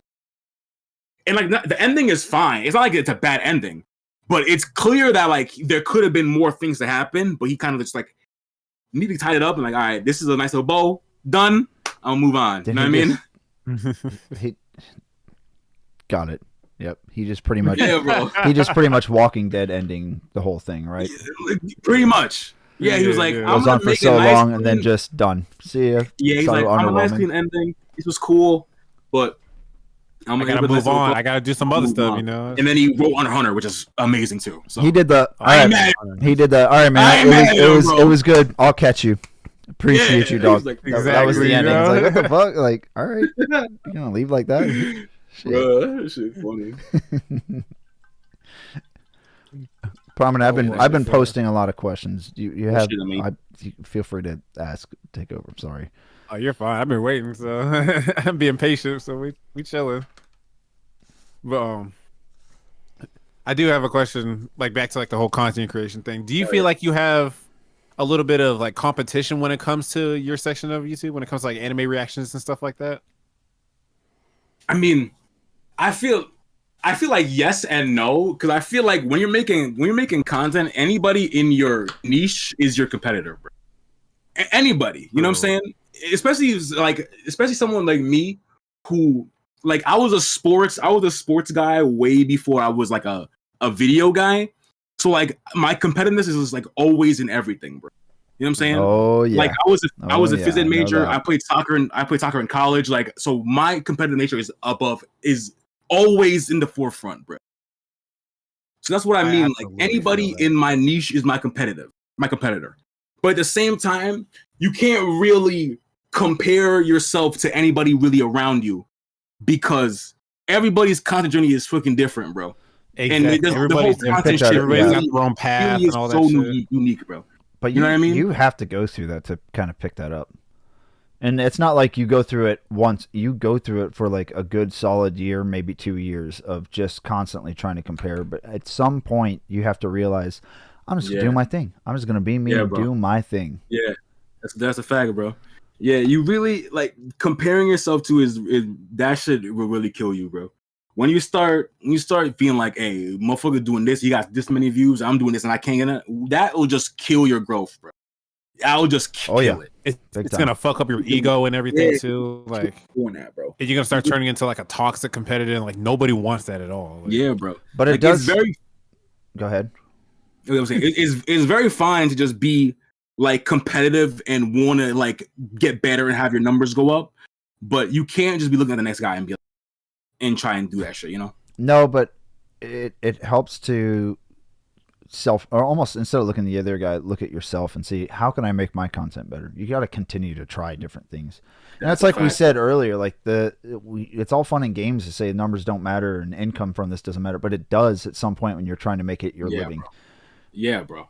You know, there's an unhealthy standard to it, right? Like a Mr. Beast style to it where it's clearly all about money, or there's like the people who make kids content on YouTube doing slime shit. Clearly you're just grifting for money, right? Versus actually having a passion for something and then really doing everything that you can to actually see growth in what you're doing. And I didn't mean to shit talk anybody. My bad. Nah, it's kind of negative. It was very easy to just shit talk Mr. Beast. It's fine. He could take it. Trust me. Yeah, he'll be all right. He's got the money. He ain't worried about shit. It's fine. He could handle it. Hell yeah, he probably got to deal with that shit every single day anyway. It's like people shit talking him and stuff. Like, what is he worried about? Yeah, bro. Trust me, he does not care. And it's like at the end of the day, it's like that competitiveness that I agree with you're coming from too, because like I've been a competitive person ever since I was a kid, especially with like music and stuff like that. Because I've met plenty of people that's like been on like different levels of me when it comes to like just playing music and stuff like that. Like I didn't get mad at them or anything. I didn't like resent them or nothing. Like use it as motivation, see them as inspiration, try to learn stuff from them. You know, improve your own shit at the end of the day. It's really better to make friends than it is enemies, and it's such a cringe, corny ass saying, but it is honestly true. But it's so true. Once you start to actually socialize and get to know somebody, if they're not being like egotistical and full of themselves. Like a douchebag. It turns into a healthy competition. You kind of see what they're doing, a riff off of it, then they riff off of you, and it works that way. Y'all end up becoming homies and stuff like that. It's like y'all are helping each other out at the end of the day, you know? Yep. Yeah, bro. Yep. And so I'm going to ask this kind of related to content stuff. Are your reactions, are all of them live, or are some of them pre-recorded, or you've already seen the episode, stuff like that? Nah, so It's like both.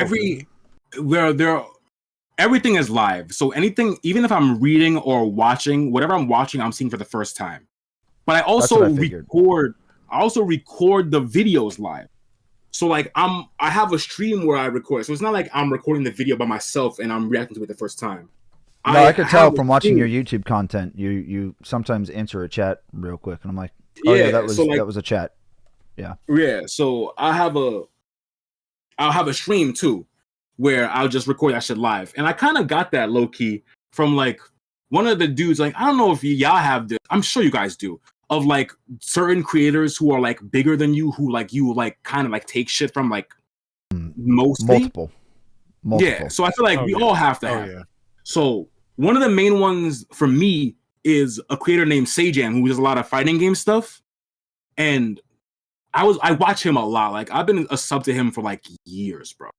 And I watch him a lot. And one thing I learned from him is that he uses his stream time to record videos. So like it kind of like cuts his time in half. Yep, that's what I was doing. Mean? That's what I do with my marketing studies and music production, stuff like that. Yeah. Yeah. So he was doing that before I even started making content.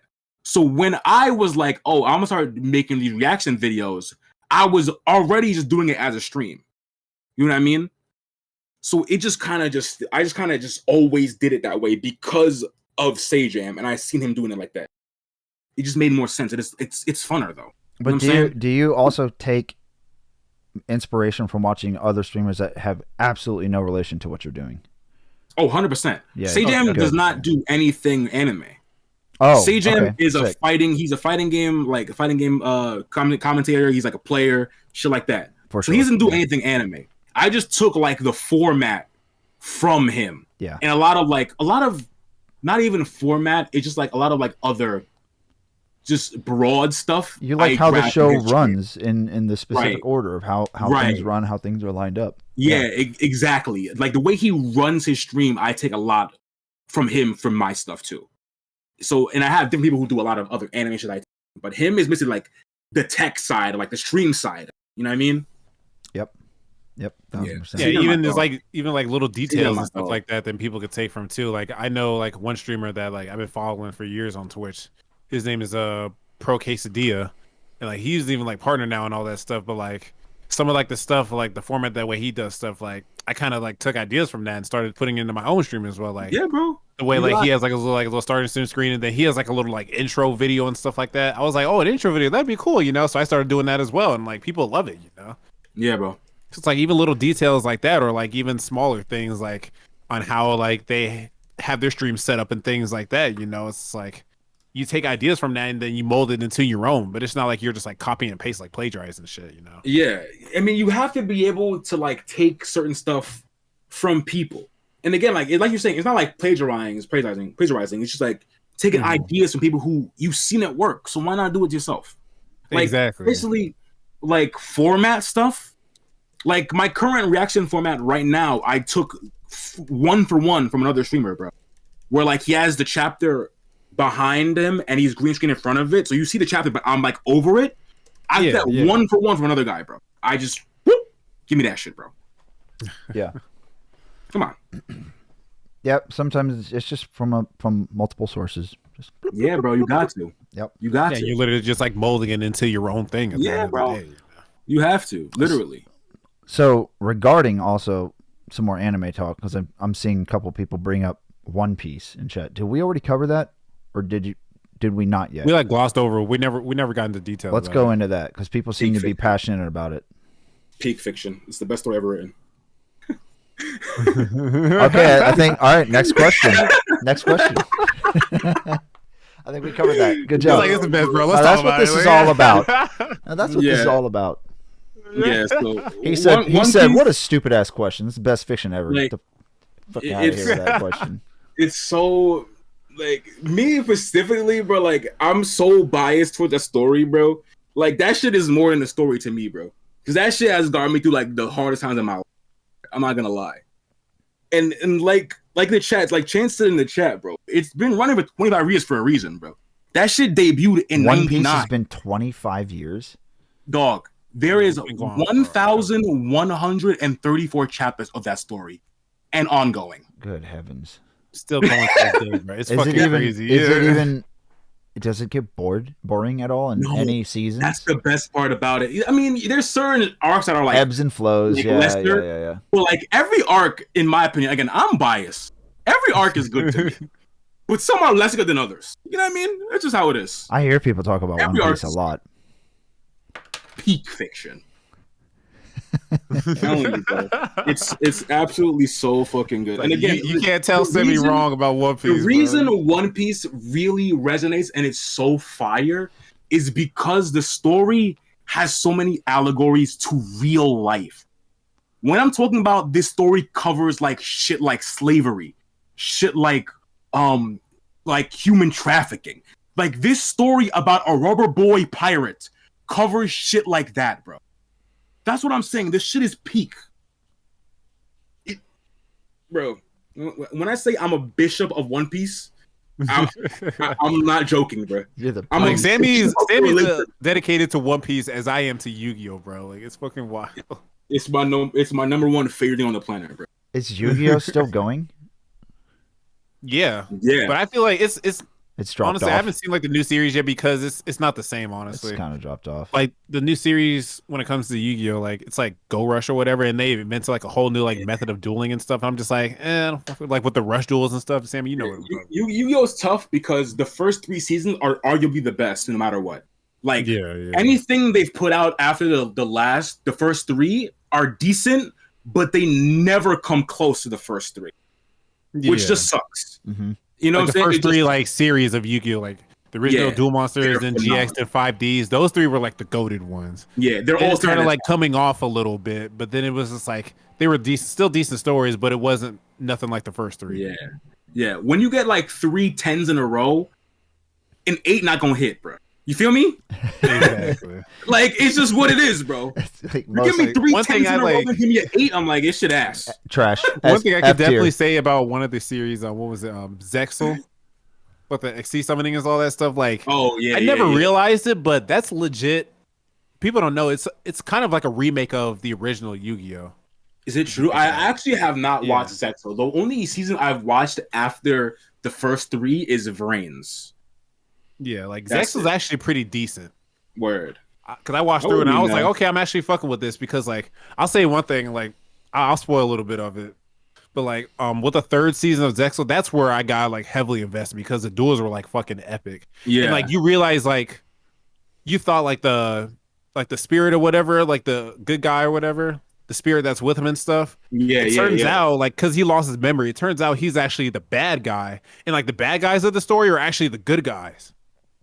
And like you don't realize that like the whole story like gets flipped, and you're like, "Oh shit!" Clean. Like that's hard. Wild. That's kind of fire. It's fucking wild, bro. Like people always talking about like, "Oh, these number hunters, these are all the bad guys," but it's like, and you end up finding out in the 3rd season, like, no, they're actually the good guys, and like the Astro, like the spirit or whatever, he's actually the bad guy, and they're trying to stop him. But they never knew that because Astro he like lost his memory, so they didn't know. Wow, that's crazy, bro. That's crazy, bro. Yeah, that's kind of wild. insane. It's kind of insane. That's why I was like, I got invested as fucking today. I was like, oh shit, like that's a that'll get you invested, bro. That'll get you invested, bro. Shit like that'll reel you in, bro. Yeah, it'll reel you in, but lock you in too. Yeah, facts. Yeah, exactly. 100%. And like the whole Arc 5 series, like that was interesting, but like I never finish because it was just too much going on. I didn't want to follow all that. I didn't watch Arc 5 either. Yeah. I thought that was like the series when there was like a whole bunch of different like dimensions like coming together and like they put all the different shit together. Basically, it was just fucking wild. Like there were like epic duels in there for sure, but it was just too much to follow the story. I was like, I can't. There's so much shit, bro. There's so much shit.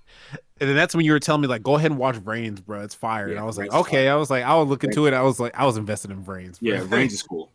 I like Brains a lot. Hell yeah. So we have two questions.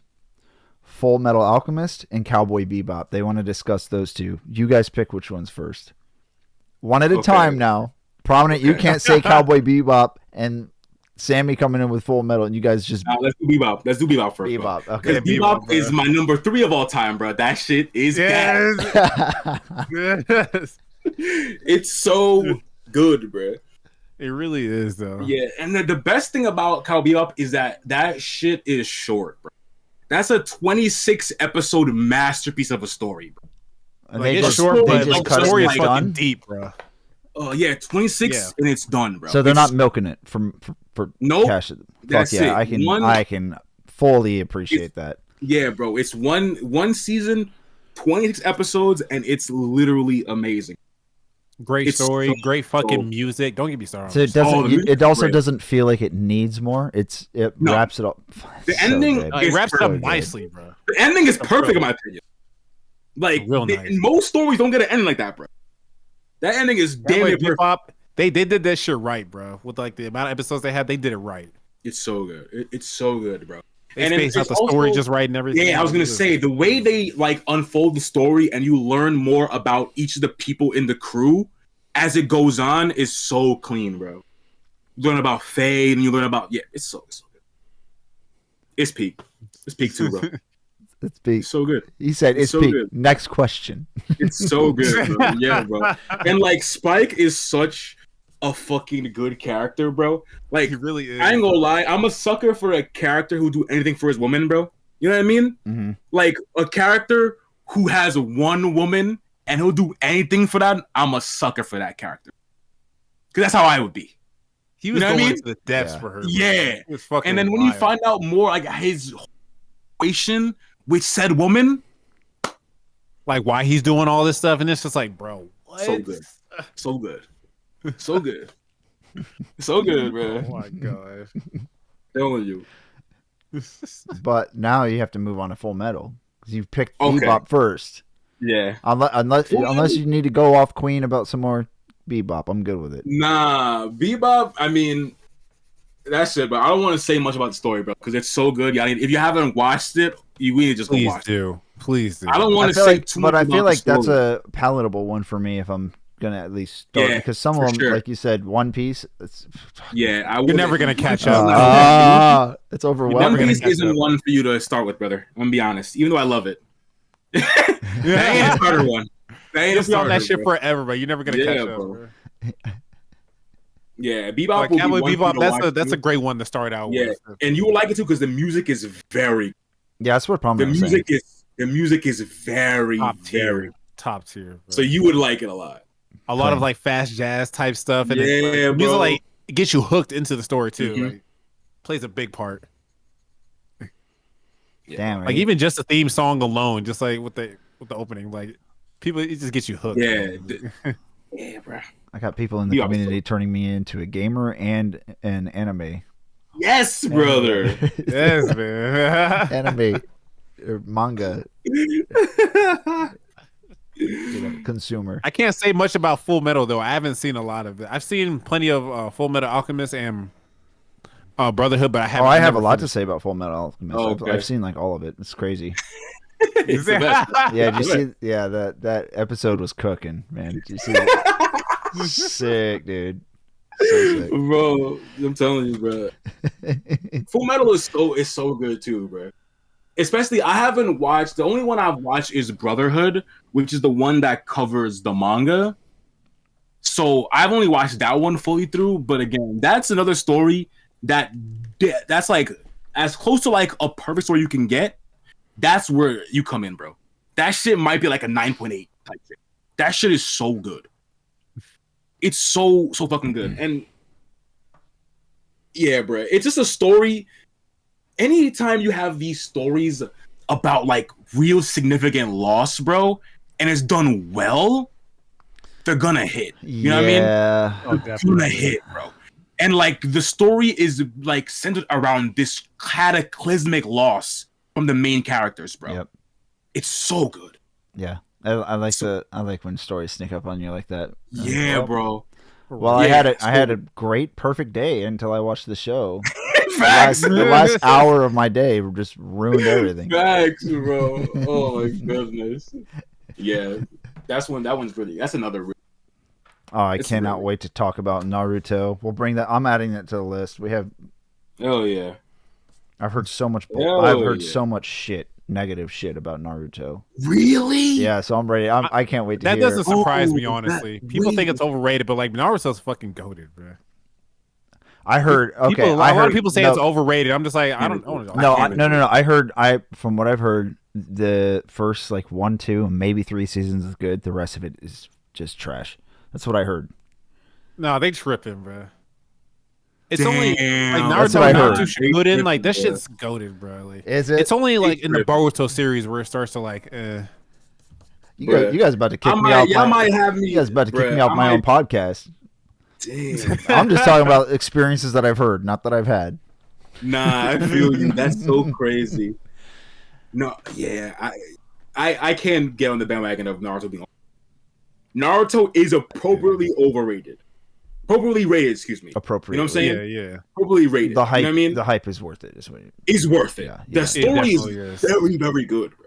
Yeah. Like, yeah, the ending. There's a lot of filler with it. I can definitely say that. With like, a lot of I heard episodes. that, But like, yeah. it gets you invested though. Yeah, the anime is definitely tough because there's a lot of filler. But like, yeah. Oh, maybe the that's story- what it was then. Maybe that's because I was hearing from Yeah, someone I who think was it was watching just the because anime. like it pissed people off because like they were sick of like waiting for something to happen. So It's just like that's what the point maybe- is. Like we're trying to build it up, and it's building it up nicely. yeah, I think Naruto might be like 60% filler, bro. The anime. You know what I'm saying? So like like maybe not even, maybe it's not, maybe like maybe 50, a little over 50. So like almost half of it is not canon to the actual story. So We're that's talking kind of about where, anime versus manga, right? right, So like, yeah. that's probably why people said it fell off, right? right. So like there Got it. definitely is a lot of filler in Naruto. So that could be why people like don't really fuck with the anime. But like you can just not watch the filler, bro. That's what I do. But you really don't need to, honestly. You'll be Yeah, fine. I only care about stuff that's canon to the story. You know what I mean? Yeah. So if it's not like if it wasn't in the manga and not canon to the story, I don't really watch it. So that's why I don't really have these thoughts on these like fillers and shit. Because I probably watched filler like Naruto back when, but anytime I rewatch, I'm not watching all that shit, bro. Yeah. And when it comes to filler, that's pretty much like anime exclusive type shit, you know? Yeah, that shit. They, doesn't matter. it's like their own like anime exclusive story that they put in there because they're still waiting on the next part of the manga, for, like release, so Yeah. they can Yeah. adapt that. You know? Yeah, believe it. Yeah, believe it. Stupid, Yeah. Such Bro, an that's so asshole, funny. man. I'm so lame No, sometimes. No, but I'm telling you, Naruto really. I don't know. That shit fire, bro. I don't know. The ending I fuck with is it. a little iffy. Not even iffy. Like they don't like perfectly land the plane. I would say, but they land that shit, and I think it's overall yes. very good. Yes. Very good. It's in my top 5, bro. Like it's in my top 5. Okay. That's good to know. Like, sorry, I keep having to like jump back into this, like, into like the whole Yu-Gi-Oh thing. But like one thing with like Nah, bro. with filler is that like one you know, probably know what I'm talking about, Sam, but the Orichalcos arc. Oh yes, yes. Like yes, that was a filler like arc with Yes. Yu-Gi-Oh, but that was actually fucking good as fuck. Yeah, bro. Yeah, so there's definitely there's definitely gonna be filler that's worth watching. yeah, for sure. But it's definitely it's just a flip of a coin, low key. You know what I mean? Exactly. Yeah. Like the shit might just flip, and you might have a bad filler. I might have a good filler. Like who knows? exactly. That's the main thing. And like what's funny was like with that filler, like it actually like tied in really well to like tied back into it, gave it like ties to like back to like the season 0 arc of like Yu-Gi-Oh Right. 2. Yeah, Which is for funny sure. Because like with like the whole like concept of like Yugi like losing that duel against Raphael and stuff like that, like Yeah. legitimately. Yeah. People are like, oh, it didn't count because it wasn't canon, but it's like you think about it, it actually kind of is like tailored to like his principles and stuff because Yeah. like he had nothing to lose with like losing that duel until he activated that Civil War Calculus card and like Right. you think about it, like because Pharaoh like he was like a game master back in like his Pharaoh days and stuff like that. and it was like he even though he had nothing to lose, like he was like, my beliefs and like my title are on the line and stuff like that. Yeah, so like that's why there was like he felt more pressure than ever with that duel. Yeah, that one's. And that's hard. why he activated that card and he ended up losing his soul and shit like that. Yeah, it's hard to say that like it doesn't matter because like that shit like low key kind of affects his mindset going forward. You know what I mean? So that's one where like it's filler, but it really is low key important because it affected like the rest of the story if you think about it. Right, it like taught him like being kindness as like a pharaoh and stuff like that. You look back like season 0, like he was over here just like winning games and then killing people and he was shit going like crazy, bro. He was wilding. He really was though. Like he didn't give a fuck. Like he was wilding, bro. He was like, you lost this game. You about to lose your soul, bro. Yeah, like, bro. You about to be fucking cursed for the rest of your life because of this shit. It's crazy.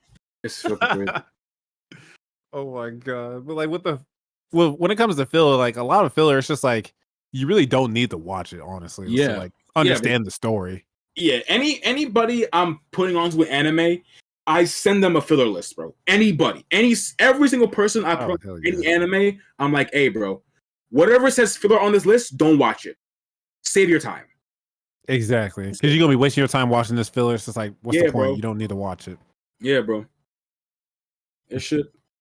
Yeah, and like I feel like a lot of people got pissed off like with the whole Naruto thing because of like a lot of people tie Naruto, especially with like the Chunin exams, for example. That's probably like one of the most popular ones, especially because of Rock Lee versus Gar. That's probably one of the most popular fights there, you know. Bruh, Rock Lee a loser, bro. Y'all gonna hate me for that too. Y'all gonna hate me for that. Rock Lee a fucking loser. Hold on, I gotta hear this. Why do you think he's a loser, bro? Bro, what do you mean why I think he's a loser? You tell me. I just want to hear your opinion on this because I understand where you're coming from, but I just want to know. Ever want to fight in that show? No, he's a fucking loser. Like what? Bro, people's shining moment of Rock Lee was him getting obliterated by Gaara, bro. Like what? That's everyone's shining moment as him versus Gaara, where let's not forget he lost and had his arm and leg completely shattered. And that's I remember that shit. That's his shot. Come on, bro, loser. Oh my god, bro. Yeah, bro. Like he got so hyped up, especially during that Rock Lee versus Gaara fight. And, like you were thinking, like, oh, he's about to beat Gaara's ass. Like he made him bleed and all that shit. And it's just like, no, but he still lost, bro. Yeah, like I got no problem like people liking that character, but just know that like he's not a great character. No, he's really not on this. He's not, bro. Like you should just like if you like Rock Lee, you should like Guy. Guy is the better version of Rock Lee, his teacher. Literally, though. Like Guy. I like how fucking Chance in the chat, he was like, Rock Lee is a simp to his teacher. He is. He literally is, though. He is. And like, wait. But didn't you just say you love characters that will do anything for their woman? His teacher is his teacher's a guy. His teacher's a guy. No comment. I'm telling you, bro. He's just a guy, bro. He's a guy, and Guy is great. He is a great guy. And again, if you like Rock Lee, like I don't understand why you would like Rock Lee and it's just not like Guy. Like Guy is infinitely the same character, but just better. Literally. So like, why would you like Rock Lee over Guy? It makes no sense. Personally, because Guy's literally just like the evolved form of Rock Lee. Like literally the same motherfucker. Just like. a better version of him. Yeah, Guy is goated, bro. You talk For about real. it. People are bringing up animes in the fucking chat now. I know. I'm writing them down, but this one might be a quick one. I don't know. Code Lyoko, is that an anime? Yes or no? Yeah, bro. That's damn. Who said that? That's a deep cut, bro. Who said that? Cutie That's Choose. a deep cut. Choose. Damn, Choose bro. said it. Cutie Choose. She said that shit. Yeah. Code Lyoko was. She was asking if you guys consider it an anime. I mean, that really goes into like if you think anime out of Japan is anime. You know what I mean? That because I believe Lyoko was made in France. No. Yeah, I know it wasn't. I know it wasn't Japan based. I know. Yeah, It was not made in Japan, so that's why people don't really want to call it anime because it wasn't made in Japan. Okay. But like me, as a young lad who was watching that and didn't really know like the definitions, I thought it was an anime, bro. You know what I mean? Yeah, I considered it to be. Yeah. So Anime starter pack. yeah, it's In a way, yeah. it was kind of cool though. Like I feel like it wouldn't now because I low key kind of feel like it's ugly. When I look at it now, I'm like, damn, this is kind of ugly now. Like looking at it back now, I'm like, yeesh, this shit ugly. But back then it was kind of cool. He said, yeesh, this does not look anywhere near as good as Demon Slayer. Yeah, looking back at it, it's just like, damn, I was watching this shit like avidly, like. Bro. I'm like, yee. But it was kind of lit though. You think about it, like just watching it was. Like, yeah, and like they I also think, gotta go fight some forces of evil, so they gotta go into like the little like secret lab and stuff. Go to like the gaming world and like fight these motherfuckers. Yeah, before they end up getting out to the real world and causing havoc and shit. Yeah, it had cool concepts because now I'm thinking about it, right? The shit was like a 2D and a 3D anime all in one. Literally, you know what I'm saying? Like so like every episode, it had like both styles of animation, right? Like, so like they would be 2D in the regular world, and they would like go into a computer, and it would be 3D. So like you don't really see many 3D anime like that. So it did do some cool things.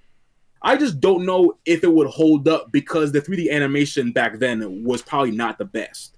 Yeah, it was good for like early 2000s. So who knows how it's gonna feel right now? Yeah, it would have to get remastered, right? And like get like a new story added. Yeah, I wouldn't. I mean, the story wasn't horrible, right? They were just going after this supercomputer, so I didn't think it was terrible. Yeah, I know it got like deep at one point. I think when it was like the computer lady was like Aelita or something like that.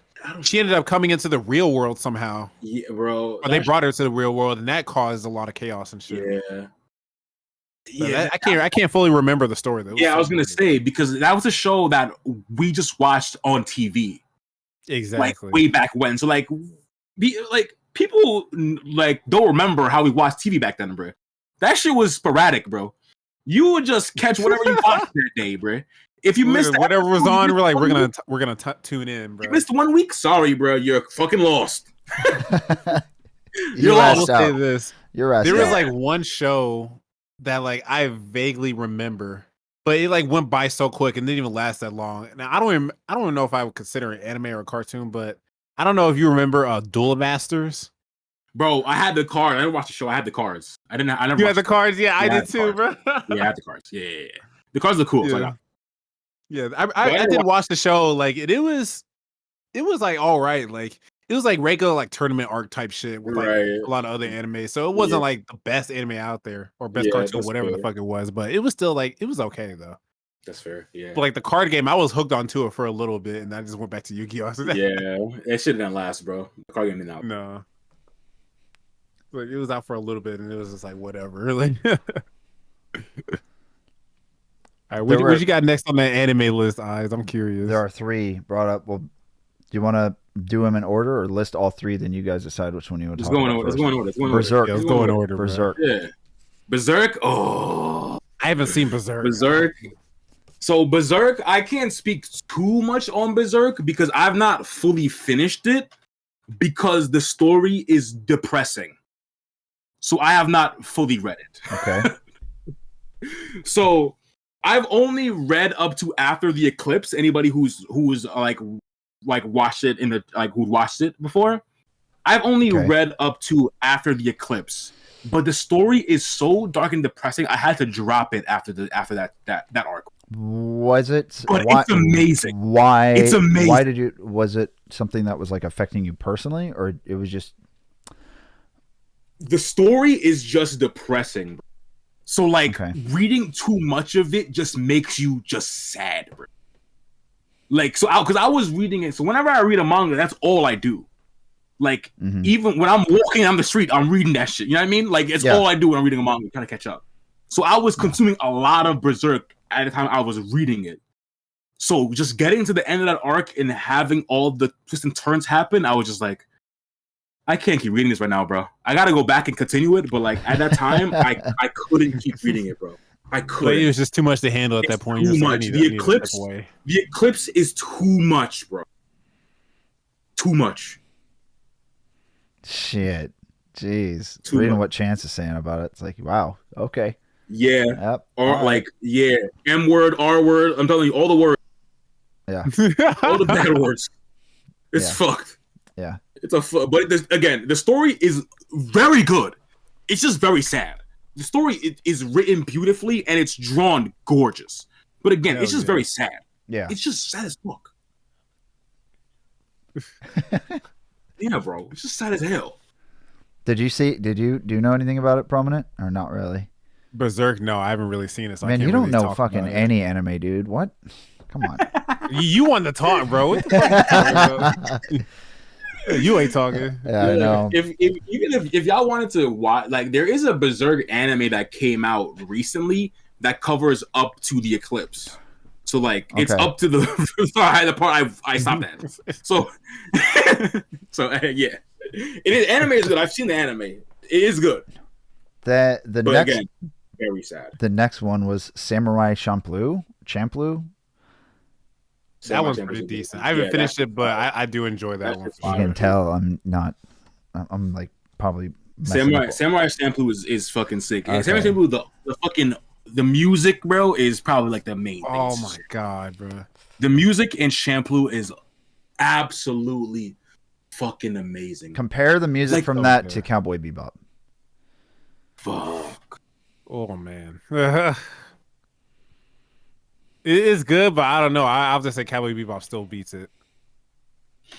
I feel I'm gonna say Cowboy Bebop beats it, and the reason it edges it out because I believe the opening for that Cowboy Bebop is perfect, bro. Tank the song is perfect.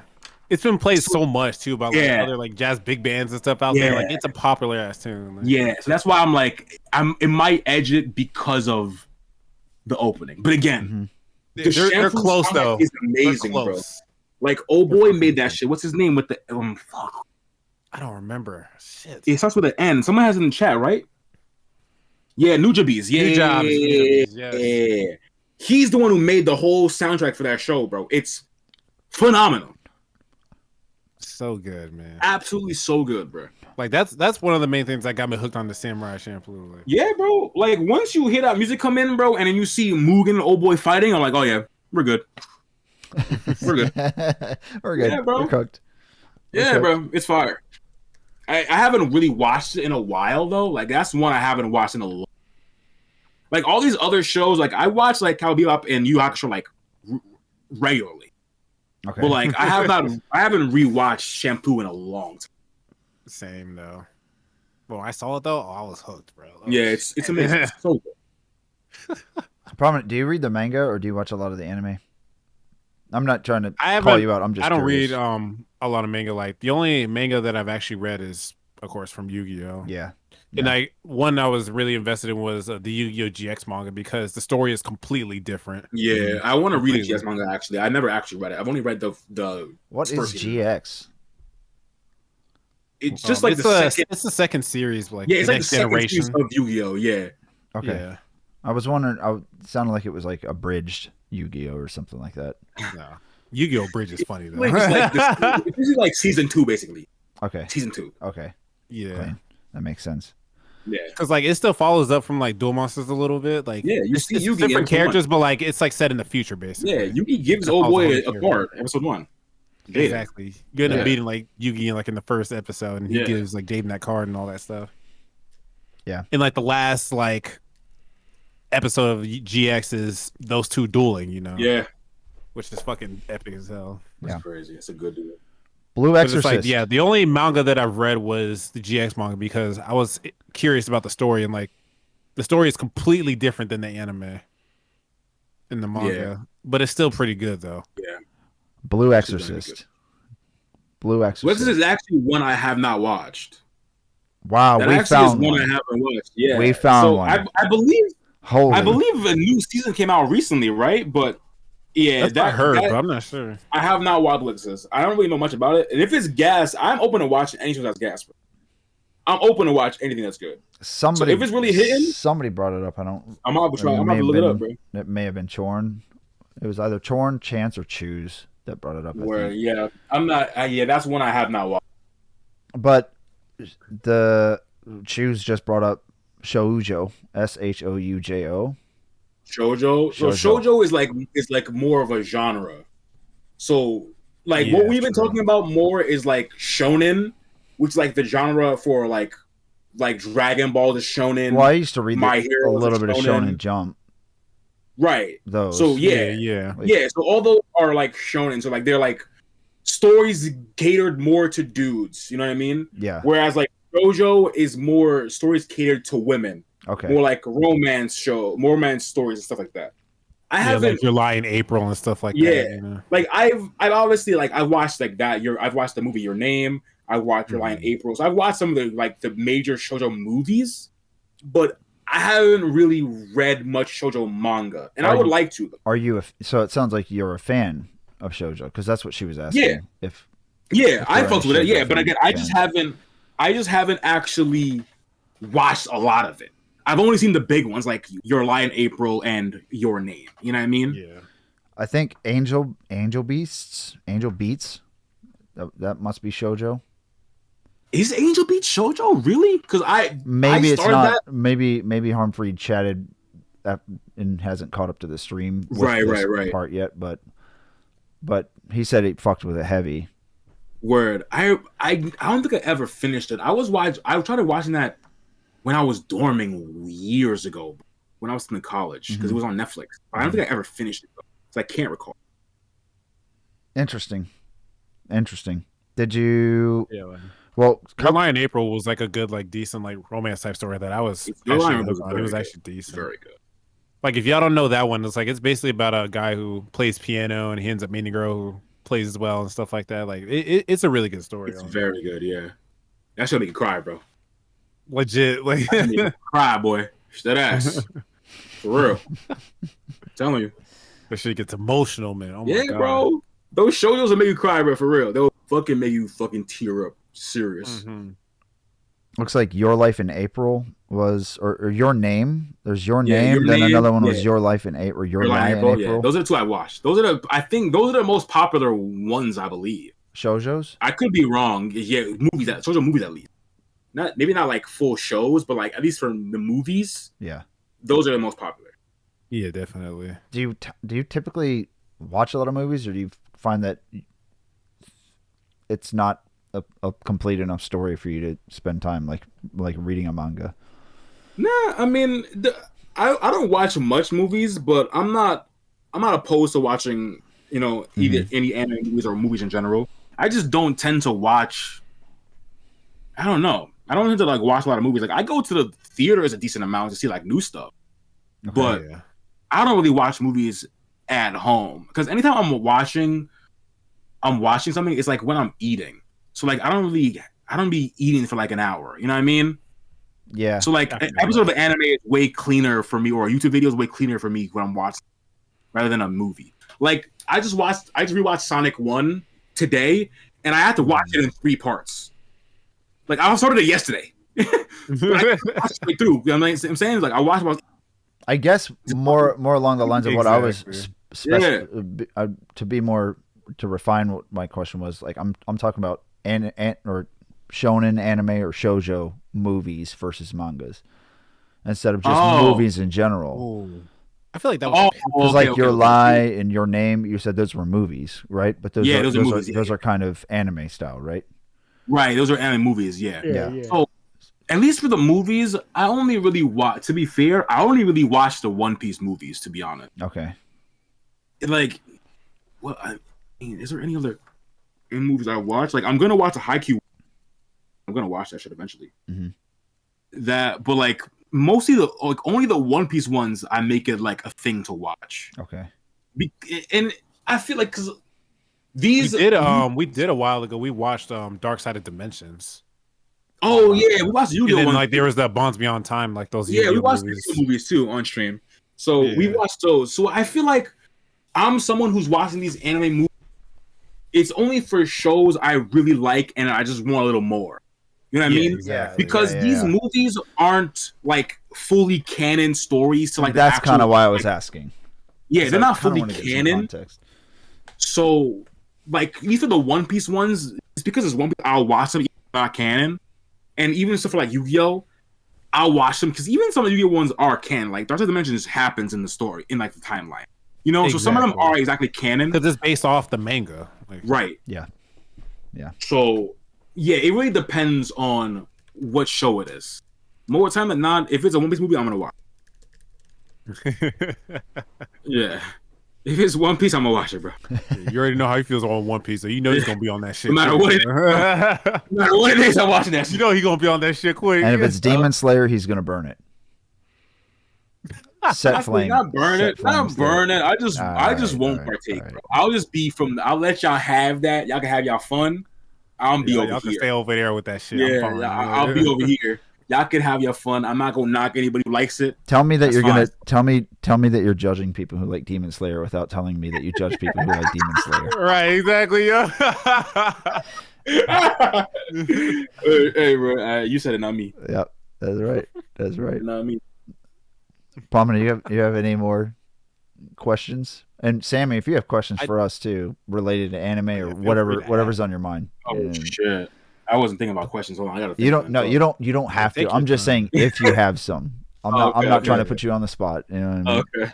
And I do have like we'll open it to one chat. more question that We'll open it to chat for questioning since we're kind of, it feels like we're winding down, but it's not saying that we are winding down, but it feels like it's getting to that portion. So we'll open up to chat to ask Sammy some questions as well. Oh yeah. Yeah. Well, like I'll ask my last question, and then we'll let the chat like open it up to questions that they want to ask and stuff. So like my last question is like, is there like a certain like end goal that you tend to that you're like thinking about trying to attain when it comes to content creation at all? Like, is there like not like a certain amount of like subscribers that you're trying to like reach or anything, but like, or is this something that you just end up like seeing yourself doing like indefinitely or like in the future or something like that? Nah, I mean, or is it like something else you want to like, this will like be like the gateway to like something bigger or like? Yeah, I mean, I just want to kind of grow. I don't really have any like specific goals number wise. I guess I do want to get my start to 10K so I can get into the creator program to get some money. So that's like the only number one I have right now. But the other ones, I just want to continue to like make different shit, bro. So like that's kind of what I'm doing now is that like I'm trying to make different style of videos. Whereas I was doing a lot of I do a lot of like reactions. But now I'm trying to do like analysis type videos where like after I react to a chapter, I go back and do a deep dive. So I actually did a video like that like a couple like last week for the first time. So I want to do more of those. Mm-hmm. So that really is like the main goal I have like for my content coming. I just want to make different shit, bro. You know what I'm saying? There's one one like channel I gotta show you. Like I think I told you about this before. Like I keep going back into Yu-Gi-Oh! I can't help it, but like this guy he does like duel analysis videos on like different duels like throughout like all the different series and stuff. Word. And he gets like deep into it and he's like, oh, this person he actually kind of misplayed. He could have done this better and he actually could have won because of that and stuff like that. It's like it's fucking dope as hell. Yeah, that's I'll also like show you that later on, man. Yeah, nah, I would love to see that. Oh yeah. But it's like I do get where you're coming from. It's just like because like, I'm kind of the same way. It's like I don't really have like an end goal like numbers wise or anything like that because like the numbers are like second priority to me. You know? I don't know. But it's like I see myself like I see it for me as like a gateway to like get better as a musician and stuff, and hopefully it'll open up the door for like more opportunities later on. You know what I mean? Right. I 100% feel that. Like I feel like putting like setting that number goal just like sets you up for failure, bro. Because even when you're setting up that number goal, even if you don't say it to yourself, you have a time frame you want to hit this goal at. You know? Yeah. So when that doesn't happen, that just sets you up for like disappointment and like feeling shitty. You know? Exactly. Yeah. Like you try to set like these goals for yourself. It's like, are these really attainable at the end of the day? And it puts more pressure on yourself at the end of the day. Yeah. More pressure equals more stress. Then nobody wants that shit. Yeah, bro. So like, yeah, that's why I feel like those number goals can really be a double-edged sword, bro. Because that shit can hold you up quick. Yeah. Well, Chance has a question. Chance has a question. Yeah. So I guess this could apply to both of you guys. I barely know about Dragon Ball Daima, but how do you feel about Dragon Ball Daima? And do you think it feels, or do you think that it will hold as a proper bow out to the great Akira Akira Toriyama. So First of all, rest in peace to him. Man. Yeah, very much that's a so. big fact. Yeah. That's a fact. And Chance, I feel actually free to haven't- post the game that you wanted to recommend to Sammy too. So I can Oh pin shit! that. Hell yeah! But I haven't actually watched Diamond yet because I'm with Anna, so I could like just watch it straight through. Mhm. But from everything I've seen, it looks pretty good. But I don't have much thoughts on it yet because I have not seen anything on it. So like the clips I've seen look good. The poster looks good, but like an actual episode, I haven't actually watched. I heard from my brother that Because this is one of the series that, of course, like Toriyama's like he wasn't involved in when even before he passed. When he was, I think he was right.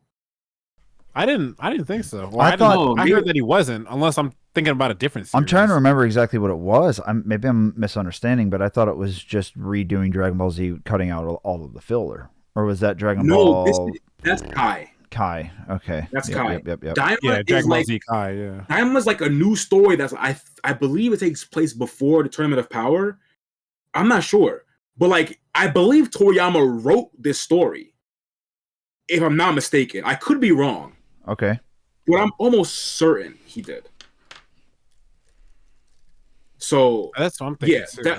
So I'm waiting to watch it in entirety when the season ends. So that's what I'm. Yeah, that's fair because then you can kind of just go through it the whole way. Yeah, you know, It instead of feels waiting like week it to week. sounds like it's not an anime that you really want to follow, so you don't want to go episode per episode. You just kind of want to bang it out, right? Right. Yeah. Yeah, I would prefer to watch that like straight through instead of like waiting a week for every episode.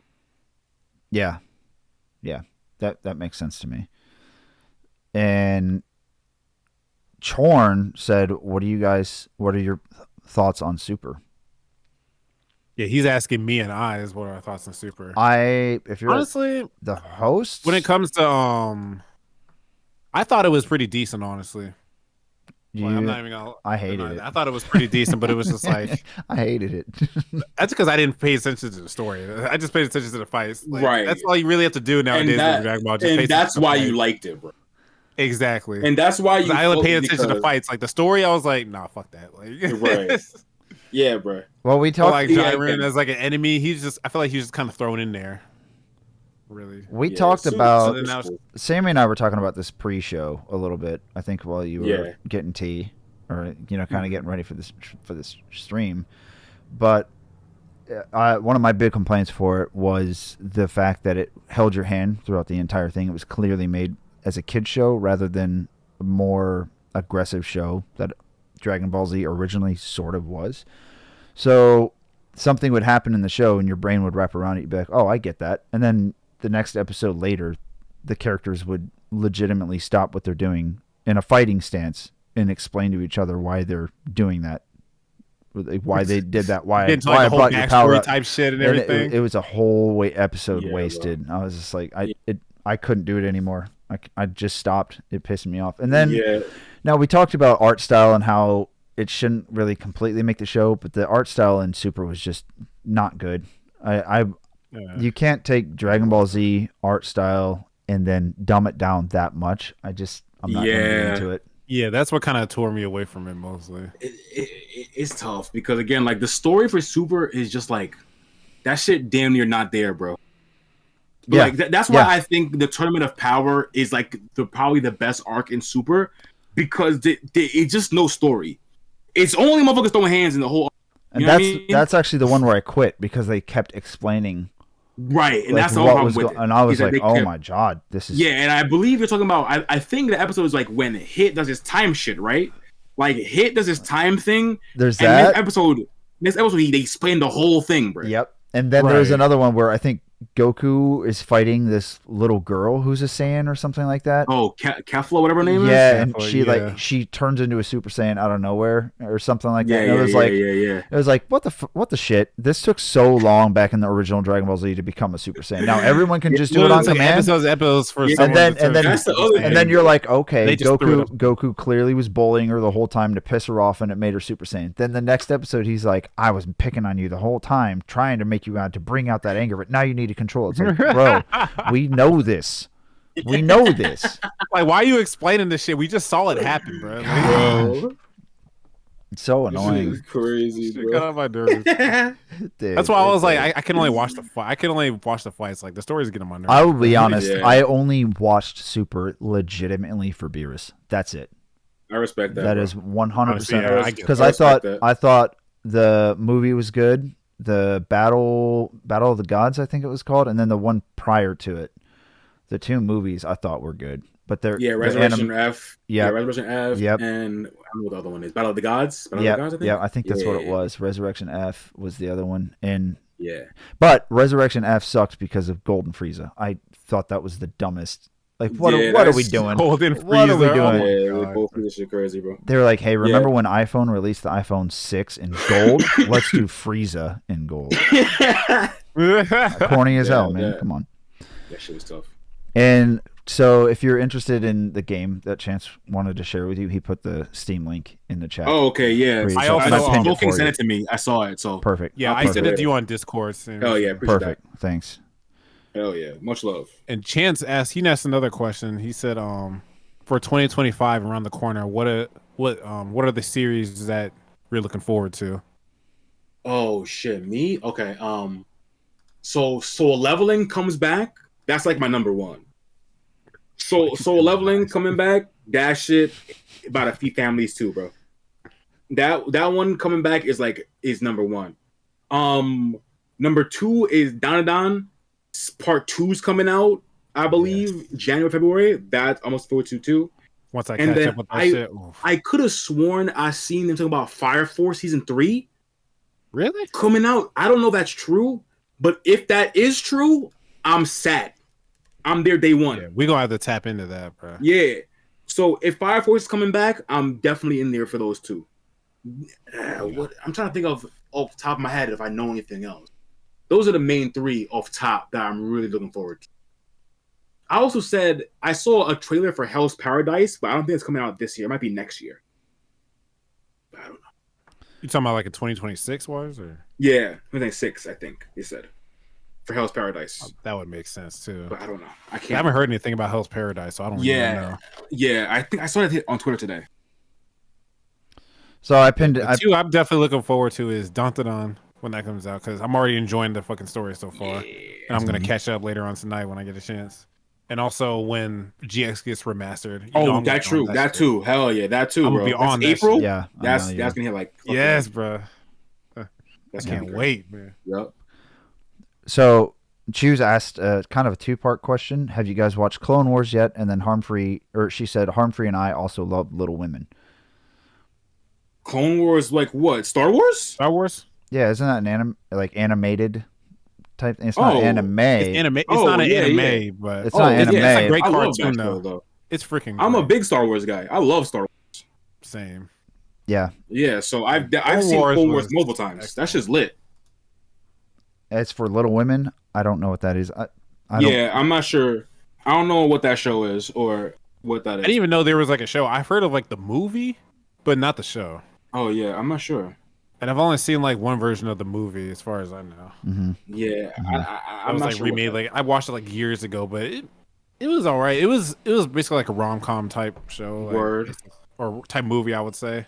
Word. But like, I didn't even know there were any shows based off of it. Yeah, I have no idea. But Clone Wars though, Clone Wars is fucking lit though. Clone Wars is fire, bro. So good. I haven't Wars is seen it. fire. I haven't seen it. Yeah, I've only seen the Clone movie, Wars is but- just It answers a lot of questions too, like with like between like the series and different it movies really and stuff like that. it really like it really bridges the gap to like understand like how Anakin falls to the dark side, because like him between the Attack of the Clones movie and Revenge of the Sith, like his change is pretty drastic, right? But when you watch the Clone Wars show, you gradually see that happen in him. So when he has the stuff happen in Revenge of the Sith with like Palpatine and the opera and all the shit, you understand like certain context of why he's able to be manipulated so easily. You know what I mean? Because like if you just watching the movies, it's like, oh, it happened just like that. Like he just you would got think, upset, he got pissed and turned to the dark Right. side. But it's like watching Clone Wars, it's like, okay, I'm you starting to see you like see how it this You happened. see like, it with shit. gradually happen. You see shit happen where Annie's like, "What the fuck, bro?" And you see it. Really? You see his faith. You see his faith in the Jedi like gradually like crack to And Ahsoka's starting to like lose faith in him. Like you see that happen throughout the series as well. To where it makes sense Palpatine can come in and exploit the crack and have him flip. You know? Exactly. But does it do the thing where it starts to twist your perspective on it too, to where you actually start to see that the Jedi might not be so great, and you empathize with them? You already see that they're terrible in episode 1, bro. Like if you pay attention, you would tell that they're absolutely horrible in episode 1. When they bring Annie really to like strict with like their philosophies and all that when stuff. They bring not fucking with it. Yeah, when they bring Annie to the council and they're like, "Oh, he's too old. We can't fucking train him. He's too old and he's like 9." And then when they're like, "There's no way the Sith can be back," they're so dogmatic and like, you know what I mean? Like in their own ways. They don't care to like vision. listen to what other people say. Right. So even from episode 1, you could tell that the Jedi they're not doing the thing right now at all, and that should just slowly just keeps going, bro. Yeah. Interesting. Well, shit. Yeah, Star Wars is fire. Yeah, I've only seen. I love Star Wars. I've only seen 1, 2, 3, 4, 5, 6, then 7. It's fine. You gotta see. Yeah, like the new like movies that came out. Don't watch them, bro. They're fine, but again, like they have fundamental issues that just go beyond the movie, which is how they were made. Like that's why the movies are not coherent and good. You know what I mean? Because they had 3 It just seemed like they just threw shit in there. It's just like they had 3 different people write these movies. You're talking about the latter ones? The later? Yeah, the 8, 7, 8, and 9. Yeah. 7, 8, and 9, yeah. Like some of like the in between movies were like decent, like Rogue One and stuff. Rogue One was good. Yeah, I fucked with Rogue One. That was or like Han or like Solo or whatever it was. Solo was alright. Solo was cool. Yeah, Solo was okay. Solo was cool. But the problem with the sequel trilogy is that they wanted to get a similar like feeling to the original trilogy, 4, 5, and 6, where like each movie is directed by a different person, right? But the problem was, right, back when we had the original trilogy, 4, 5, and 6, one person wrote all those movies. Yeah. Even though they were directed by different people, the story was one coherent story because it was written by one person. Yep. George Lucas, right? But the sequel trilogy has 3 different directors and 3 different writers. Well, 2 different writers. Abrams writes 7 and 9, and then Rian Johnson writes 8. So it just fucks the whole thing up because JJ you're getting like different perspectives. Yeah, you're just mashing things together. Right. Yeah. So Abrams sets things up in 7 that don't get even picked up in 8 because it's a different person. He wants to tell a different story, bro. Exactly. You know what I mean? So it just fucked the whole thing up. It's just even annoying. though I like some. Yeah. Well, they're talking about Mandalorian now, and I guess that was I remember when that was coming out in 2019, 2020, whatever. I guess that was popping off. Mandalorian was good. That shit's still good, bro. That shit's still hitting. It's fire. Yeah. Hated episode 8 so much. It was cinematographically beautiful. I hated the casino scene. Yeah. 8. I ain't gonna lie to y'all. 8 is my favorite out of those 3. But the casino part is so bad. It's terrible, bro. Oh my god. It's horrible. I was so disappointed when I saw this. I was like, "What the fuck am I watching?" Bro? It's horrible. Like it's so shitty. But I really like 8 because 8 like shifts what you think Star Wars is in a way that I really enjoy. And it kind of like it solved the problem that I had with Star Wars before they made it like the new canon with Disney. Yeah. If you like were reading Star Wars stories way back when before Disney bought it, they made Luke into like Space Jesus. He was too powerful. Sure. Yeah, he was. He was over here closing black hole with the Force. Like he was wilding. Jeez. So projecting himself and all that stuff throughout. Yeah, I liked how episode 8, they make it a point to tell you, no, Luke is a human. he's a person Yeah. who has flaws and everything. Mm-hmm. Exactly. So I really like that aspect of, even though it might not be done in the best way, but I really like that aspect because I hated Space Jesus Luke. I hated that shit, bro. That was the worst. The worst, bro. Yeah, dude, that shit is terrible. Oh my Fuck God. with Rebels and Season 7 Clone Wars. Disney be doing some clean ass work. Yeah. Disney Star Wars with the animation side has never disappointed me ever. Rebels is phenomenal. Rebels is so good. Rogue One Rogue was One the is best. the best. So you go ahead, take it. I wouldn't say best. It's up there though. It's definitely up there. Yeah. To me, But best, the best, I don't know about that. the best to this day is Episode 5, Empire Strikes Back. That is That one was single-handedly so the best Star Wars anything we've ever So gotten nice. ever. Oh my gosh. It's the best thing we've ever gotten in Star Wars. Which one? But Which Rogue one? One up there though.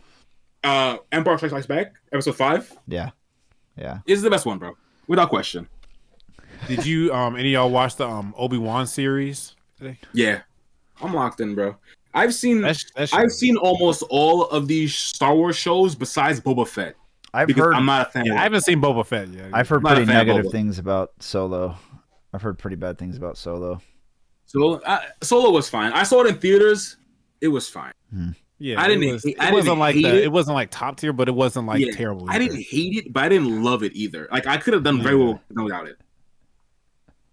I could have done without it, to be fair, but I didn't hate it. It had some cool concepts, like seeing the crime aspect of the Star Wars was pretty cool. Shoot, dog. This is good being surrounded by so much lore. I'm just like, yeah, taking a back seat. Yeah, Yeah, Yeah, I know a lot I about was Star getting Wars, introduced to so much tonight. Yeah, bro. Star Wars So- is my other fandom besides One Piece. I'm really tapped into. Like before, I was like a One Piece like fanatic. I was a Star Wars fanatic. I was reading novels. I was going crazy. I'm gonna go to the pool hall and be like, so, dude, Demon Slayer is overrated. I know I was gonna be starting fights in the fucking pool. and shit. Dog, I'm telling you, someone's gonna be pissed. Like, you talking shit about Demon Slayer? They're gonna be so mad, bro. Then I'm like, don't fight me, dude. Take the pool cue. Yeah, Getting fucked up in evil style. Yeah, bro. right, exactly. Yeah. Hell yeah. Man, Oh my I'm God. done. I'm dumb, man. Yeah. Mary in the chat saying Donald Glover as Lando was that was such a good cast. It really was. As young Lando, that hit. That hit for sure. But you couldn't have found a better person to play fucking Nah. Lando. Like, Nah, you couldn't. He killed it. Yeah, that was good shit. Hell that's probably yeah. like one of the main reasons why I went to go watch Solo, because I was like, oh, Donald Glover Yeah, is Lando? bro, Oh, hell that yeah. And old girl Amelia Clark as old girl Oven. Bro, oh my God. Y'all got me. Y'all I got was me. so Amelia goddamn Clark in this shit? Y'all got me. You got I me. had to watch it. So, Sammy, what's in the future plans? What are some of your goals for 2025 while we wrap up here? Oh shit! For 2025, like I said, I just want to keep making new stuff, bro. So yeah, I want to make some more analysis videos for chapters. I want to make like a character analysis. That's like something I want to work on. Mm-hmm. I just don't know how I'm gonna do that or like how to even begin to do that. Yeah. But that's something I want to do for sure in the next year. Some kind of character analysis, and then That'll be dope. Okay. yeah, bro. I just want to make different stuff, bro. That's like the main thing. I just want to make different shit. Do you have any sub goals or YouTube goals, clock app goals, Twitch goals, anything like that? Nah, mainly is just the clock app goal. I just want to hit 10K so I can get into the partner program or the creator fund or whatever. Yeah. So that's like the only like number goal I got. Okay. Everything else just number go up is good. Yeah. No matter what it is. Yep. Growth. Tangible Yeah. growth. Tangible Right. Yeah. So I ain't mad at that shit, bro. And again, my whole content journey has been steady growth. I wasn't a motherfucker who got viral and shit, you know. growth. Right. This shit been brick by brick, bro. So I'm not mad at Dude, that at all. it has to be that way. Yeah. So many people think it's just an easy, quick thing to the top. No, you It got to is. build it. Some people, You gotta build some it, people bro. get that though. Some people do get that though. some people have the one moment and they get viral and they start making content and they're good. Yeah. But most of us build this shit brick by brick, bro. But it's also easier to maintain when you build it brick by brick because you've been through, of course, so many ups and downs. 100%. And you appreciate it. I would gather that you appreciate it more. Yeah. So. Yeah, and I feel like having to learn how to millions of people watching you kind of crazy. Like when you're a small motherfucker and you're learning to make content with like a couple motherfuckers, it's fine, you know? Yeah. You go viral and you're learning to make content on the fly with like 10K off the bat or more. That's tough. Yeah. That's tough.